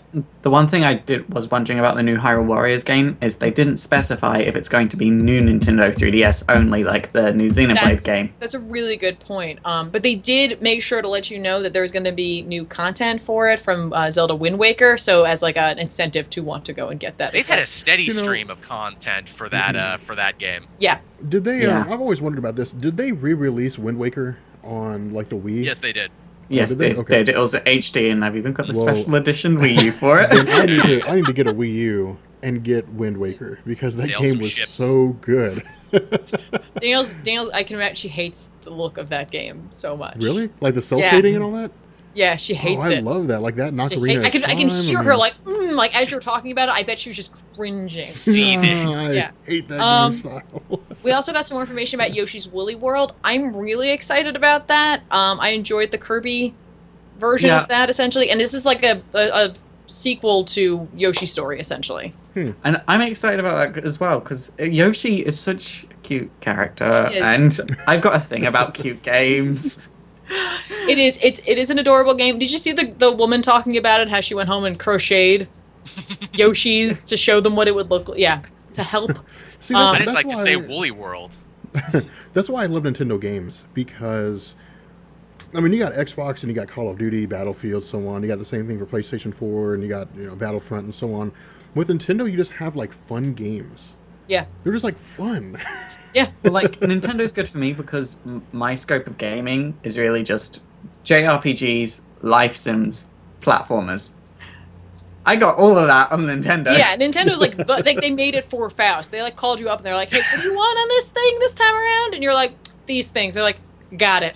Plus, That with right time Nintendo, travel, it's like they're that. the elder statesmen of all the game developers, and they're the last one that's an actual game company, not a game arm of a massive faceless corporation. No, it's true. It absolutely is true. And you've been seeing them today talking, because let's not forget about the fact that it is Mario's 30th anniversary this year. Mm-hmm. Seeing them talking about that, the pride that they have in that, they pulled out their old graph sheets because they were talking about, of course, Super Mario Maker, which is an exciting game that's coming out. It's not really even a game. It's just something you can Big do. Mario. Yeah. Yeah. So what's the basis behind this then? You make Mario levels, and you can use all different graphics from all the different games, and it's Yeah. your opportunity to make all the game or all the levels you wanted to ever see. You know what's going to My happen? Little Big Planet with Mario. You know what's going to happen? There's going to be some kid in like South Korea, or it's going to be that one guy that has a record for Super Mario World, and they're going to make the most ridiculous Mario levels where like Absolutely. like 0.00001% of like the 0.1% of Mario players can actually compete. You can like But that's finish. okay Like, because you can make your own, and that's what's so cool about it. That and is again, such a like cool today when they're talking about concept. it, they broke out their graph paper. They're like, "This is how we used to make Mario levels," and then we'd give it over to the programmers. So we got to see some really cool early Mario concept art from this. And then one thing I'd like to see is Street Pass. Like if you pass someone who's also played like Mario Maker, like you can play their levels. I'd like to see that. That would be awesome. That would Nintendo, be get cool. on that. We saw a whole bunch of amiibo stuff. Ryu, however you want to say it, from Street Fighter is going to be in Smash Brothers. That was kind of a pseudo E3 announcement. But it leaked beforehand. I mean, Yeah, so exactly. much from this E3 leaked. I wasn't surprised by anything. I I mean, I know. was happy, but I wasn't surprised. I know. And a couple of new games announced from Nintendo for the 3DS. Legend of Zelda 4 Swords. It's going to be this crazy co-op Zelda game. The Tri-Sword. Tri-Swords. one. Oh, I wrote down 4. Why did I write? Yeah, it's a sequel to Four Swords. It's Yeah. but you have to play with your friends. Yes. Which is interesting because they're forcing you to be friendly. How very Nintendo of them. Yeah, exactly. They're forcing you to know people. Yeah, Who likes exactly. people? What do you mean I can't just kill them? I can accidentally kill them probably. Where you get to have like different power-ups, different costumes that let you do different things better than you could do otherwise. Like you dress up like a bomb person and throw bombs. They got rid of the purple Link though. I'm sorry. If there's my I don't know. God, man, how dare they do such a thing? Worst game ever. I'm gonna bomb their Metacritic score because there's no purple link. They're gonna create like a we- whole bunch of accounts. We saw Metroid Prime, Federation Force. Looks like I wrote down here. You know, I'm on the fence about Metroid Prime. You know, I played Metroid Prime 1, great game. Played Metroid Prime 2, better game. And then Okay. just didn't really get into Metroid Well, after that. This one is it's another play with your friends kind of game. It has like a weird Ratchet and Clank okay. kind of vibe, but not really. But the last time they did that, I think it was Metroid Prime Hunters on the 3DS. That was actually a really fun game. Yeah, I was watching really? the gameplay for it. I was like, I want to try this. I want to play this with my friends. Like, it was really like it looked tactical. Like the group that was playing it had to go out and hunt these giant beasts, and like they try to be tactical, and people were jerks, and they just did whatever they wanted. But it looked interesting. I Yeah. think it's just more or less it takes place in the Metroid universe. Yeah. We also saw there an Animal Crossing game, but I'm sorry. All right, there's Animal Crossing board game that looks kind of like Mario Party and and it's got a bunch of Animal Crossing amiibos. yes. And I'm gonna get them all. There you and go. If someone tries getting them for me, I will stab them. And don't I was gonna say, forget, can you? the other thing about Yoshi's Woolly World is if you have amiibos, they're working on it. So if you put an amiibo on your Wii U, Yoshi will take on the skin of that. So like his Oh, yard nice. will look like whatever character you put on there. Yeah. And there was also the Animal Crossing Happy Home Academy game where you Right. can literally customize everything. We're gonna lose Faust when that comes out for like a couple of months, but I'm we'll, just we'll make living sure in he's Animal eating. Crossing. Like, hey guys, I'm not gonna be able to make the podcast for like the rest of the year. So Sorry, I gotta customize. My town needs me. I am the away. mayor. Now just some other random things that came out. Not even random, because they're not random. They're big news. We heard about Rainbow Six Siege, and then we also heard about Ghost Recon. Whoa, I was shocked by I that know, one. I was right? not expecting to be a new Ghost Recon, and it looks crazy. It does. It really does. That really came out of nowhere. Like, oh, you're still doing really? Yeah, well, see, that was because I remember they released, what was it? What was it? They just released a Ghost Recon maybe like 4 years ago, I think, maybe 2 or 3 years ago, or was that a different game? There was one they released around the same time as Battlefield, and around the same time as Battlefield 3. I think all these war games blend together. Yeah, they're all pretty much the same. But before we go too far off of Nintendo, quickly, Oh, sorry. Someone just tweeted at me, "What do we all think of the lack of Pokemon news?" Well, if the Pokemon news wasn't we're making Pokemon Snap for the Wii U, I don't care. Tiffany knows exactly what in the world is going on. Tiffany is on spot.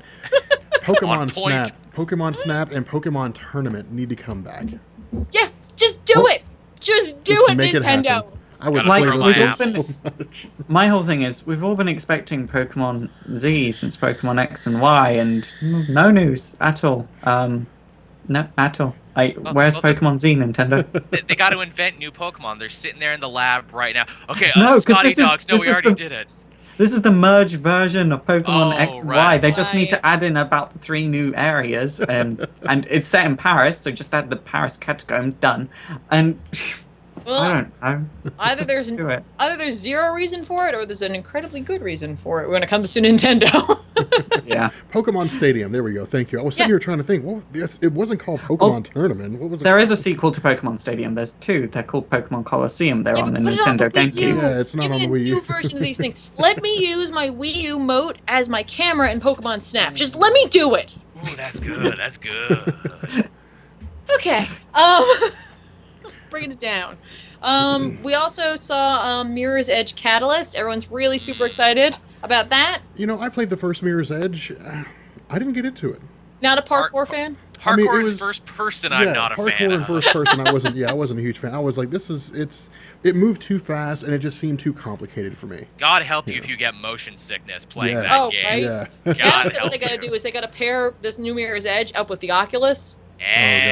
Now, having said that, the game looked beautiful, and the movements and the mechanics were amazing. I mean, it just wasn't the game for me, but it was an amazing game. So I was happy to see it back. You know, I thought that was really cool. So you know, I like seeing female protagonists. So let's be honest. There was a lot of female protagonists. I know. I was happy to see that. It's a really diverse show, just like not only just in the types of games, because there was lots of different games, but diverse people who got to come up and talk about their games. Right? Yeah. Yeah, it was a nice E3. It's very easy to harp on all the negativity in the gamer community and in games in general. Here's a nice thing. Let's talk about nice things. Yeah, exactly. Now let's talk about the Star Wars Battlefront gameplay. We saw the Battle of Hoth. We saw a couple battles. We saw one on Hoth, and then later we saw one on what might be Jakku. We don't know. I did not see that one. I only saw Hoth, and like that, I was like, "Yay! At least I could play with my friend, I guess." Like that's cool. But boy, do I miss like classes. So in all honesty, like all joking aside and everything, I'm really disappointed with the game that they're making. You know what it felt like? Yeah. It felt like they said, "We want to make a Battlefront game, but we really don't want to have to make a new game from scratch, so let's just like reskin Battlefield." Yeah, I got that. It felt like. very modern day FPS. Like I felt like this feels like the mods I've seen for Call of Duty, so you can play as stormtroopers. That's exactly how it felt, and it's disappointing. You know, it's the problem here is what made Battlefront so cool is it was so immersive. You could basically like be part of these huge epic battles in the Star Wars universe, and they stripped that out. They took what made the game cool, they took it away, and now it just kind of falls in line with every other first-person shooter that we've seen coming out of DICE and Electronic Arts, and it sucks because this really could have been something spectacular, and it might be. They might change it, but. It still looks pretty seamless to me, where it's like, hey, throw up the shield so you don't get, shot at, spin around the thing to, chip the walker over. Yeah. But I don't want a Battlefield game with Star Wars characters. No, I want a agree Star with Wars that. game with Star Wars characters. I will tell you, But I got no really Invader. excited when they went into the AT-AT, and the AT-AT was Yeah. huge. It was Yeah. so big. Raining It was death like down on appropriately people. tall. That was awesome. And like, I'm so mad at EA, but at the same time, I'm like, I'm gonna give you my damn money, and I hate myself for it. Now here's the thing too. It's like from the little stuff we've seen. Obviously, you're gonna get to play as the rebels. Obviously, there's a rebel campaign. Yeah. Can I play as the real heroes of the story, the Empire, who brought peace to the universe? Yeah, right? Yeah, the My- Empire brought peace to the universe. They wiped out half the universe's population Hey, doing whatever. it. But yeah, they brought peace to I'm the on universe. Joel's side. I love playing the Empire in a battle. The Empire is pretty That's where my jam is. Yeah. They're oh, so yeah, fancy. it's They have great definitely- outfits. Oh, yeah, I mean, and a universe commanding totally officer devoid is of always a life is dick. peaceful. But no, I don't want what I've already had. I don't want what's been played a million times before. Like, I want something new, I want something fun, and I want something unique. And the Star Wars Battlefront games were that. They were unique, they were fun. I mean, this Battlefront literally, like you said, Joel, looks like I could go to Nexus Mod Manager, download a mod for Battlefield, and play that, and that would be this game. And it sucks. It's disappointing. Now, again, maybe, I mean, this is a gameplay reveal. There's some trailers. I'll wait until the reviews come out to see what people say and to see if this is really the direction that it takes. But I won't be a day one buyer for Battlefront. Okay. I'll wait for the complete edition that boxes all the DLC that will no doubt be coming down the line very soon. all of it. The rest of the game. The rest of the game. So That's we why I also didn't buy new Mortal Kombat. That's why I didn't buy the new Mortal Kombat. I'm like, nope, wait for the complete edition. exactly. Dishonored 2. We saw a trailer for. Thoughts? I never got into the original Dishonored. I played it, and I mean, I played it all the way through. I beat it, and I was like, I mean, this is cool. And then that was that.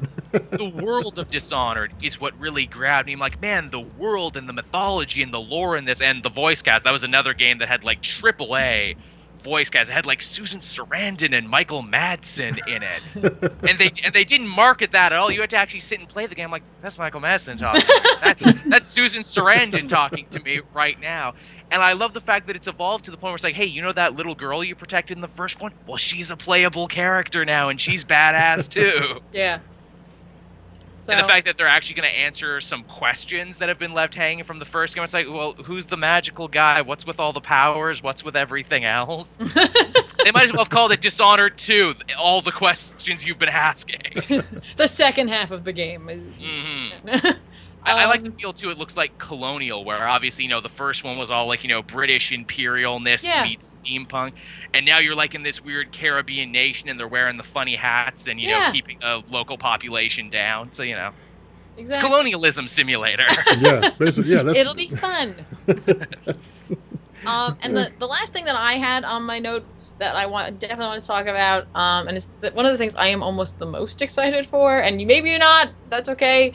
We got to see Doom. Yes. Holy Yes. shit. I am just as Rip a excited as you demon's are. jaw off. Dude, Let's do it. That game is going. That game is going to be. I know. I went through the trailer like 7 times, and I was like, okay, we see what's clearly going to be imps. We see a Revenant. We see a Pinky. If you pause it at the right time, he blasts fast. We see a Baron in the background in the shadows, and what could be a Cyber Demon right at the end. They've got the classics in there for the most part. We don't see a cat. No, I mean it was a Cyber Demon. Like when they had when they because are you talking about there was the trailer that used or the one that you're talking about? Then there was a trailer that I saw where it was like a minute and a half long.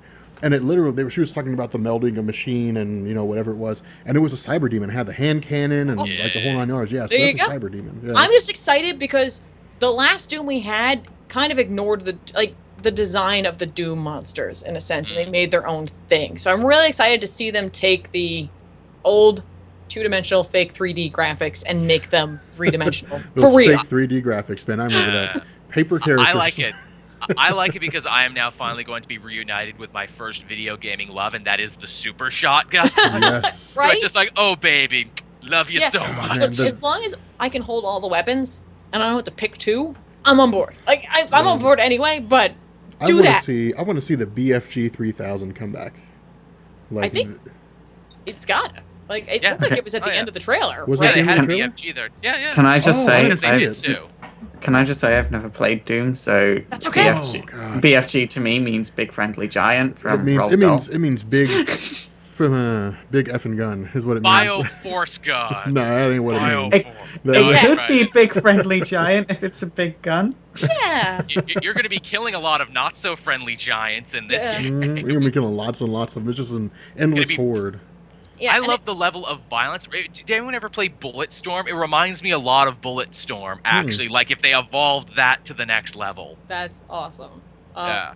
I'm so jazzed. I mean, like, I know what we saw was just a trailer. We're not actually seeing levels or anything like that. But from the trailer, even the like idea of the concept levels that they were coming up with felt like Doom to me. Like it really still felt like that. You know, levels of things within the level itself, going around in circles, trying to get away from things. The only thing we didn't see were actual Space Marines being enemies, but that's okay. Those are, I understand, those are probably boring, like to them. Well, You know I mean, what I mean? Like, no, we're the shooting zombie monsters. Space Marines were kind of cool. I mean, the zombies No, I shooting like fireballs them. and stuff. But Because they were easy to kill. yeah, they What I were. loved about it is how wonderfully retro the whole thing felt, where it's like, wow, modern gaming has not affected Doom at all. Doom is still pure Yep. in its own weird way. It was so pure. I'm like, is he going to pick up a blue key card? Is he going to pick up a blue key card? Oh no, he cut off someone's arm and that's the key card. Even better.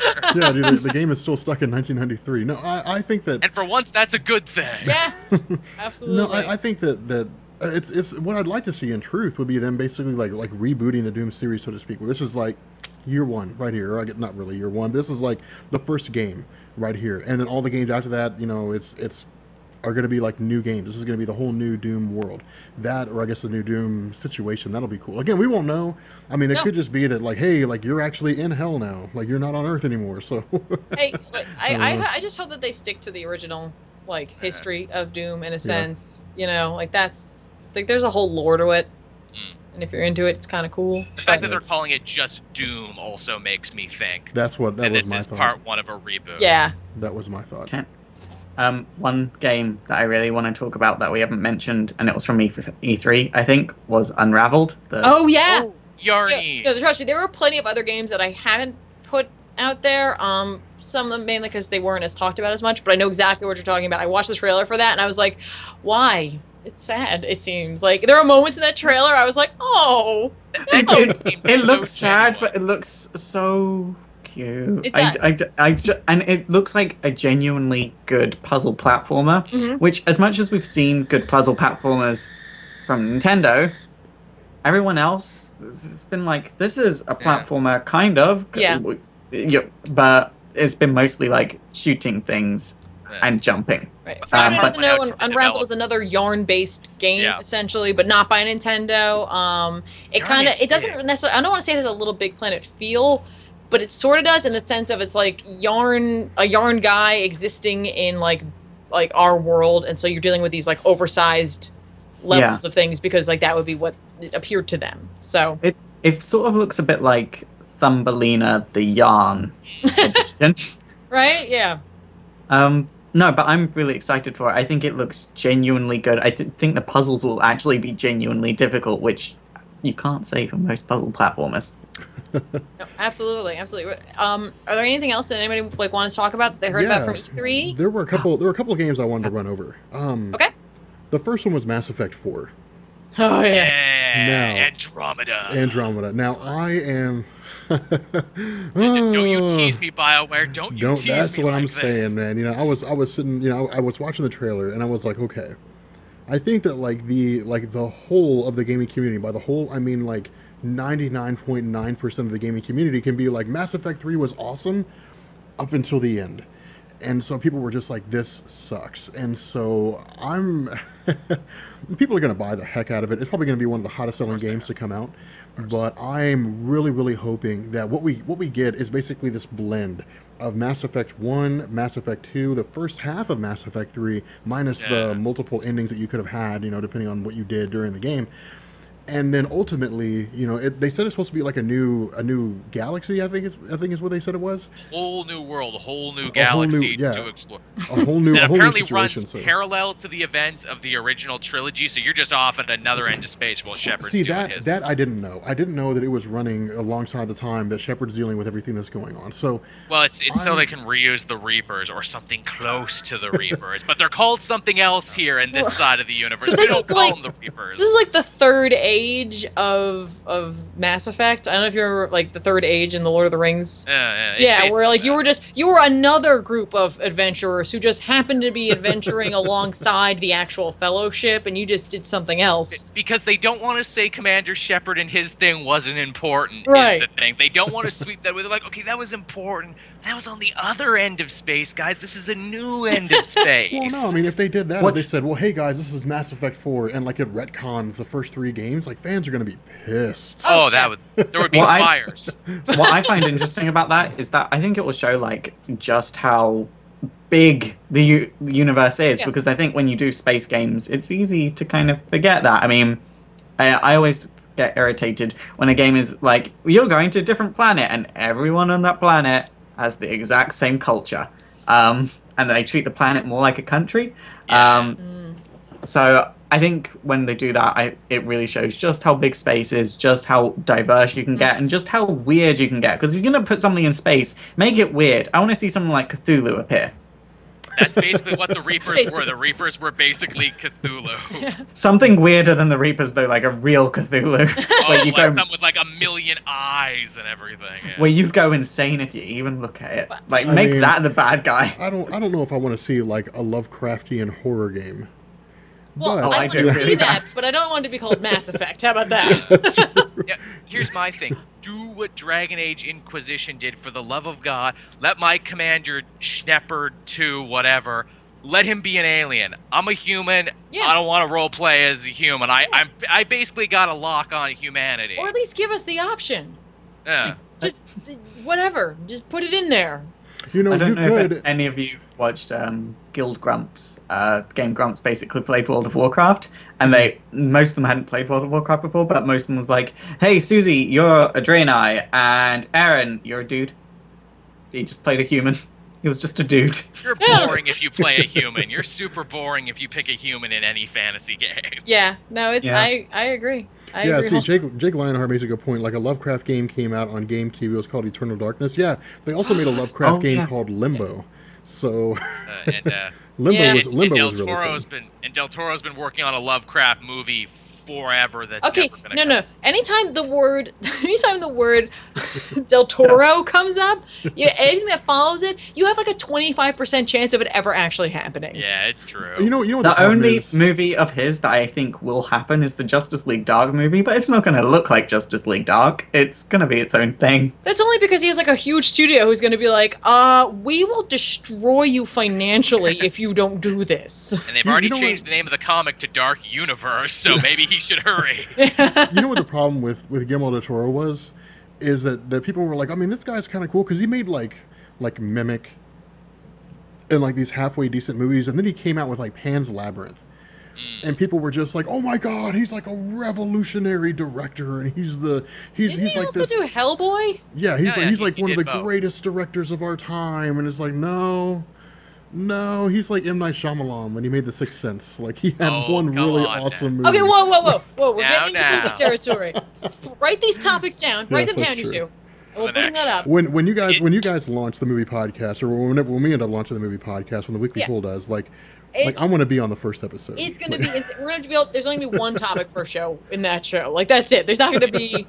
There's not going to be no capabilities to do more than one. You think we get heated about comics? Wait till we start talking about movies. Man, like I've seen so many movies, but what other games? What other games are other there? games? So Arkham Knight, Batman Arkham Knight. Yeah. Oh You're up my next, God, Faust. were you going to bring that up, Faust? No. Did I said he's up next, Did I talk over He's you? got next call. Did I talk over you, Faust? No, you're good. Go. Arkham Knight. Are you It's sure, coming Faust? out. The big reveal I wasn't from interrupting Sony. you at Don't all, forget. Faust, was I? Don't forget what Sony's big reveal was. You can get exclusively on the PS4 Scarecrow missions. See, I like how Faust's way of being like Rob, shut the hell up, is like slurping his cup on the podcast. Like that's I didn't that's say my anything. That's Faust's middle finger to me. It's just like No, it's true. But I got it. He's got the next game call. So how do you guys feel about A, Arkham Knight, and B, Sony's E3 announcement about Scarecrow missions? Well, I think it's funny that it comes out very soon, so they had a whole trailer that had no Batman at all in it. I know. Mm-hmm. And I don't. Oh, I'm sorry, Faust. I'm sorry, Faust. By all means, go ahead, good sir. Please. The last thing I would want to do. Guys, don't make me have to institute a hand-raising policy on this show. I'm kind of It like would crush me if I interrupted Faust. You should go, Rob. You've got something to say. For real, go ahead, man. It's fine. Go ahead. No, I'm going to put off Arkham Knight anyway because they've done that whole pre-order exclusive DLC thing where you have to pre-order the game in order to play part of the game. And if any game does that, I'm just a bit like, I don't want to pre-order because I don't know for sure if it's going to be good. It's a tough pill to swallow, that's for sure. No, that's absolutely fair. Yeah, it's. I mean, the trailer looked amazing from what I saw. Like, I mean, as soon as I saw that, like, when the dude was smoking a cigar, I was like, okay, I thought it might be the Joker because I was waiting for the Joker's eyes to open up, you know, in the trailer, which it didn't happen. And I guess the Joker's like dead and gone now. Like, I guess he's unless through some magic. Well, no, hang on. Like, wouldn't that be amazing if the video games could keep a character dead for a while as opposed to the comics who can't manage to do that? To be fair, they're a comic book game. They could just bring characters back from the dead. But wouldn't it be interesting if they led the way and said, no, it's okay to let them be dead for a while. It's all right. You know clone, robot, time travel. What's going to happen? Like, it's going to turn out that it wasn't the Joker. Like, the Joker, like, put somebody's body there or something like that. But nonetheless, like, you know, when he turned around and, like, when he, you know, blew the smoke into the guy's face and, you know, the dude went all crazy looking, I was like, okay, that's the Scarecrow. And that was a really cool looking Scarecrow, by the way. Like, that was a dark, sinister, twisted, screwed up looking Scarecrow. And I was like, oh my god, it's fear toxin. And then as soon as he started seeing people, I was like, oh my god, he's shooting everybody in the restaurant. Yeah. And everybody it's dark. was... Yeah, and the guy behind the Scarecrow was coughing, so that toxin was spread. So presumably, everybody inside that restaurant started attacking and killing each other. Yeah. Having said that, I mean, it's called Arkham Knight, or I guess Batman Arkham Knight. So, I mean, Batman Arkham Knight, Batman the Dark Knight, we know we're going to see Batman in the game. It wouldn't be a Batman game, titled a Batman game, if it didn't have Batman. So, it'd be weird to call it, like, you know, Batman Scarecrow Knight or something like that. But, you know... or Schlubby Cop. Although, honestly, I would love to play a game where you were a Schlubby Cop in Gotham City, trying to solve crimes with all this craziness happening above you. It'll just be Arkham Knight, the Harvey Bullock edition. That's exactly what I was thinking. Just play around. Don't just play like, with me. Don't play with my heart. I would play a Bullock game and he is my favorite.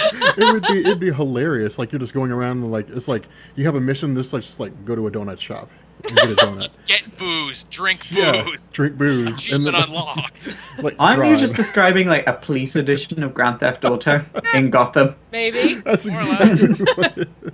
No, I think that, I mean, it's see, I'm kind of on the fence about Batman games. I played Batman Arkham Asylum, and I actually I was more entertained watching other people play it than I was playing it myself. You know, I didn't get, you know, too into it. However, you know, I haven't played any of the other new Arkham games yet, so I can't really say that the games don't interest me because, you know, I haven't played oh god, Arkham Origins. I haven't played, you know, any of those games. Origins is a little that was a bit of a cash in. City's good. Okay. I don't know about Night though. I don't know. It's like, it seems like they're doing a lot of stuff. The Batmobile's really cool, but at the same time, like, you're kind of getting away from Batman though. And I've heard some rumors. Keep it under your hat. But I heard some rumors over at the Control Breakers there that apparently the game was supposed to feature very little Batman on foot. Apparently the game was supposed to be like 90% Batmobile stuff, and that's why the game got pushed back, because they had to go back and add Batman stuff to it. Right. Well, nobody wants to play a game where you just ride around, like where you literally just travel from one location. I mean, no one wants to play Batman, you know, the Batmobile Night. That's not Batman. Like, it's not Batman. I recently did a video on the history of the Batmobile, thinking it will be easy to find different Batmobiles. In a lot of comics, especially in the 90s, the Batmobile isn't even featured. No. So, although the Batmobile is important, it's not Batman on its... So, it's just an add-on to Batman. The man makes the car, not the other way around. Absolutely. Yeah. Yeah. All right, let's wrap up Batman. Faust, what was the game you wanted to Final Fantasy 14 Heaven's Ward. I think Yes. it's at E3. They've got demos of it.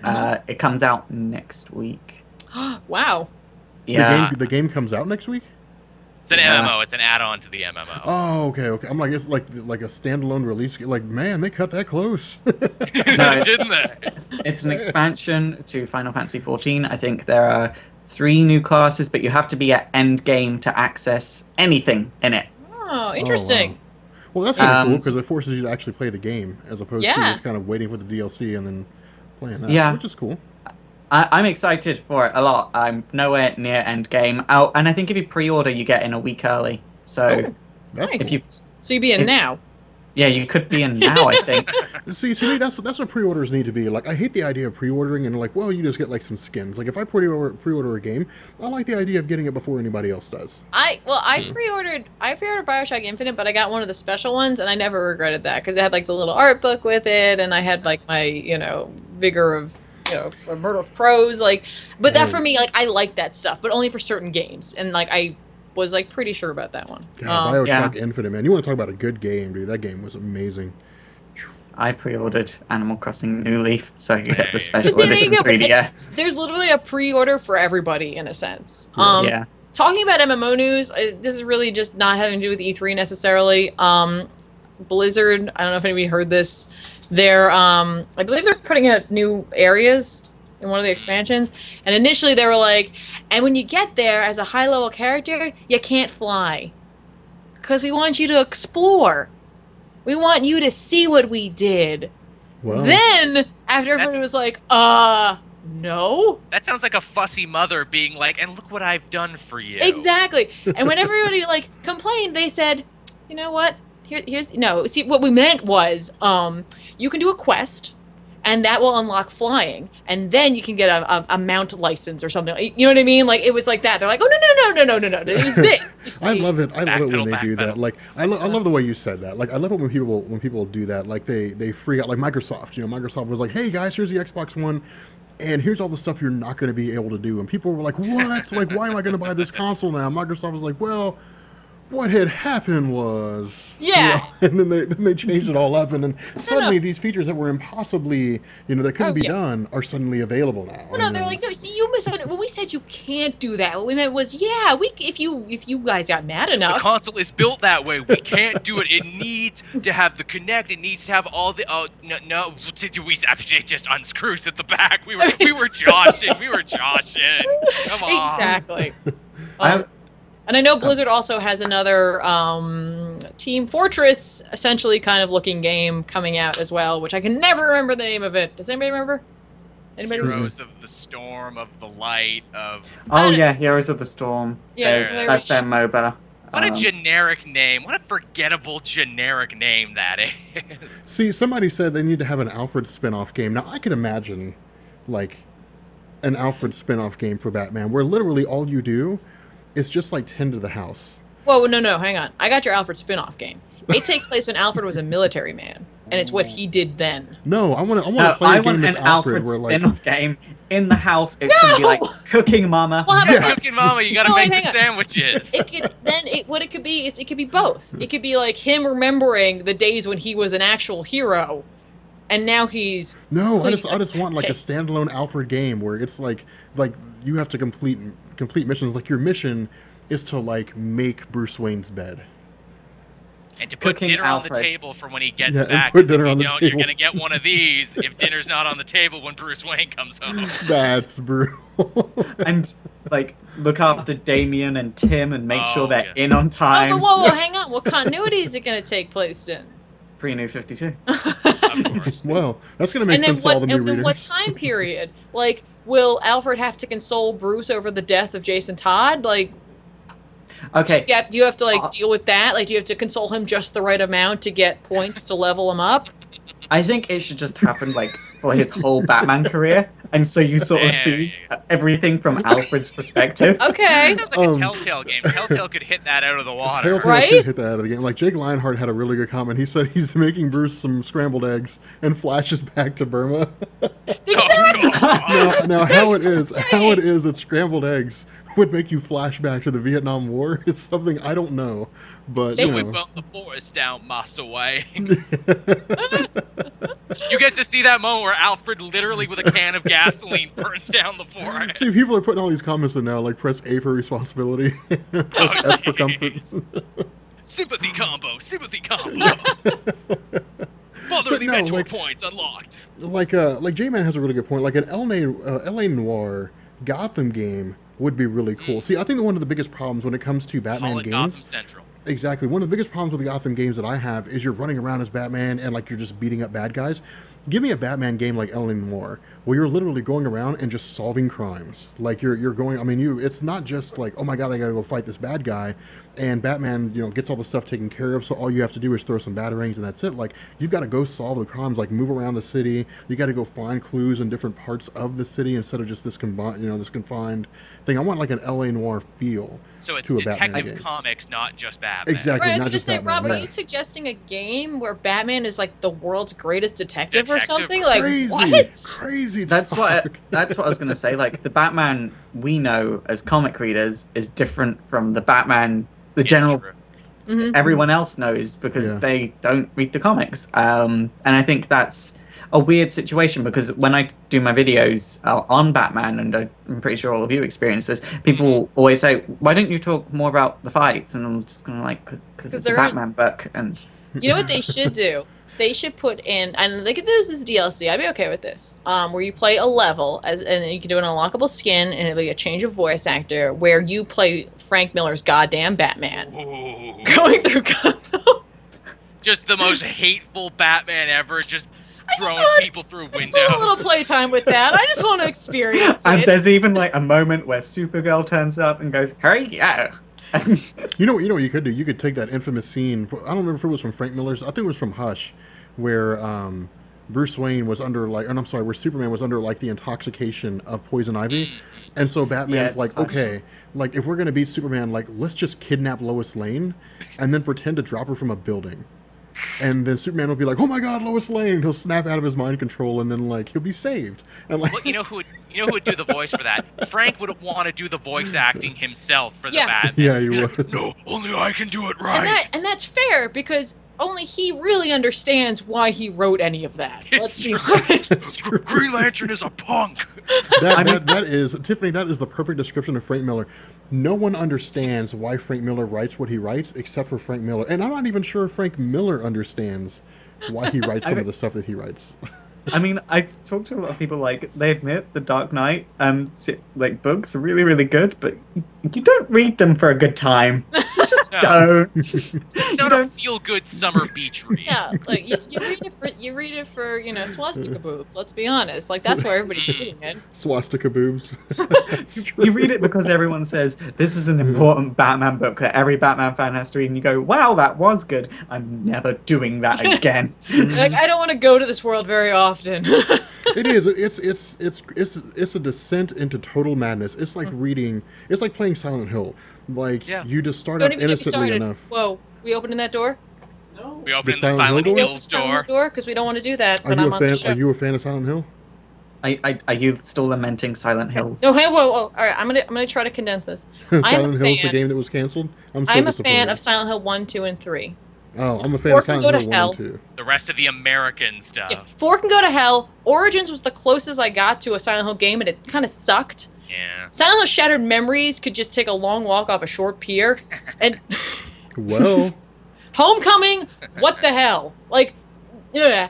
And Downpour, I started playing. It's at least kind of scary, but it is not Silent Hill. And as for PT, let's be honest, it's not a Silent Hill game. Like, I understand Playable test. the genius of what he was going to do with it. I understand how scary it was, but for me, it wasn't a Silent Hill game. So no, I'm not lamenting it. I was actually like, I'm not excited that I got canceled because so many people were excited and actually brought a lot of people to the Silent Hill community. But I'm not sad that it's gone. There was a hole here. I it's say gone now. Silent Hill 1 and 2 were the best games. Those were the best Silent Hill games. Those were the Silent Hill games because Silent Hill was so cool because it was a psychological thriller. It wasn't a jump scare thriller. No, exactly, and that's what PT became, and that's why for me I was like, this isn't my Silent Hill. But you know what? There's a whole another generation out there, and for them that is like what they want Silent Hill to be because that's what a lot of horror games are now. I Yeah. mean, I think the death of Silent Hill, I mean, that just, foreshadows the death of horror games in general. It's all online now. It's all, Like- indies and stuff. I had like the biggest like hipster moment, but I didn't share it with anyone. I'm going to share it with you because everyone was like, Okay. that's it, Silent Hill's dead. And I was like, yeah, I thought Silent Hill was dead when Silent Hill 4 came out. And I was like, okay, I'm just going to keep that in here. But now that it's kind of like over, I'm going to share that with you.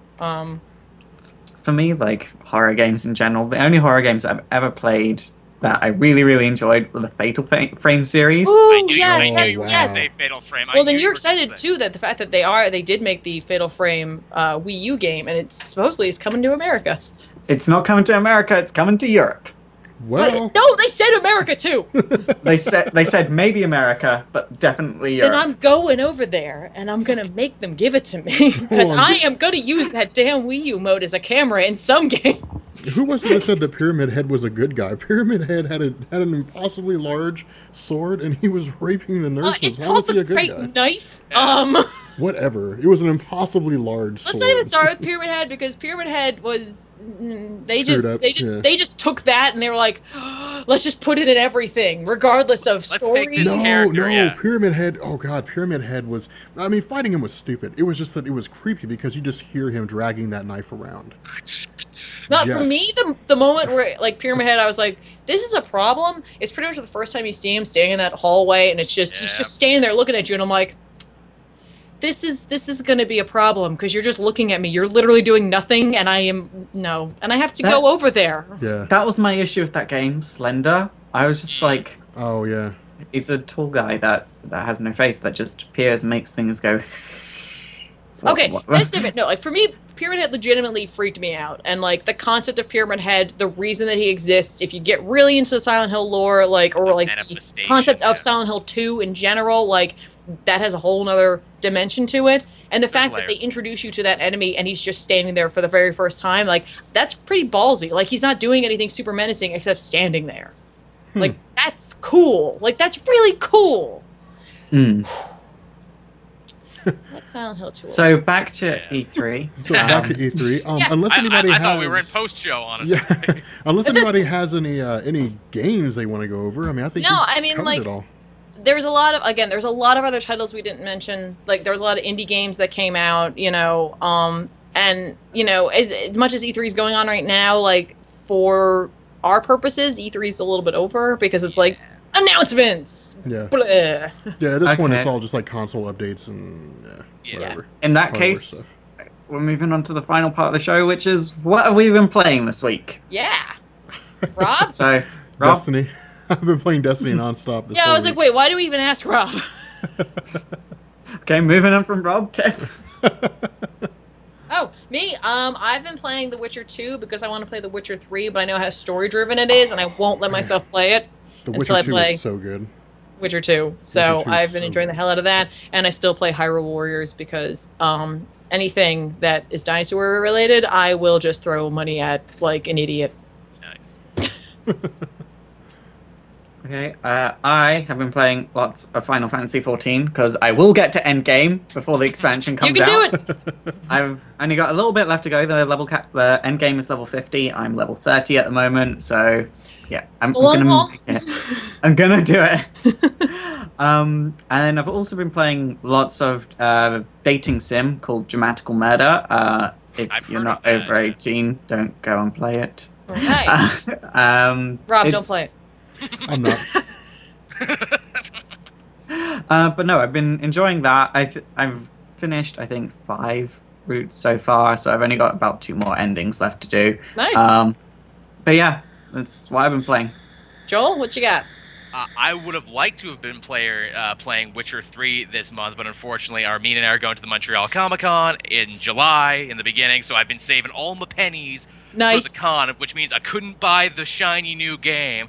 However, I Nice. was lucky. PSN had my back. because Ground Zeroes was free this month, and I never Nice. played it before because I wasn't going to drop full retail price on what is essentially a glorified demo. So I finally got to play it, and yeah, it's fun. I'll It's be Metal honest. Gear. I got The Witcher 3 for free because I bought a new PC. I had to upgrade, so it came with that. So There you go. it's just sitting there taunting me. Wow. Yeah, those are the I would have popped that game in and played it already. I had no and I patience have when to it play it comes on to that stuff. console too, because Well- I do not have a beast of a computer, unfortunately. I guess at this point, what we should do is bring this show to a close and possibly do a post show if you guys want. We've talked for like ever. I swear. Just out of curiosity, is that chest hair, Joel? Is this? Oh yes, I am a very hairy gentleman. Yes, I thought so. I am a rugged Canadian man. I with assume much you're hair. part werewolf. part werewolf. Okay, guys, we're gonna wrap this podcast up, and in the post show, we're gonna compare the chest hair of Sal and Joel, Awesome. because something tells me Sal has a very hairy chest. Yeah, he's right. It's not quite as much. Oh, okay. Well, all right, guys. Anyway, thanks for coming out. This was just kind of a test to see how receptive everybody would be to a gaming podcast, and you guys really seem to love it. Keep in mind, this is not going to replace the weekly pool. We're not going to get rid of the comic podcast.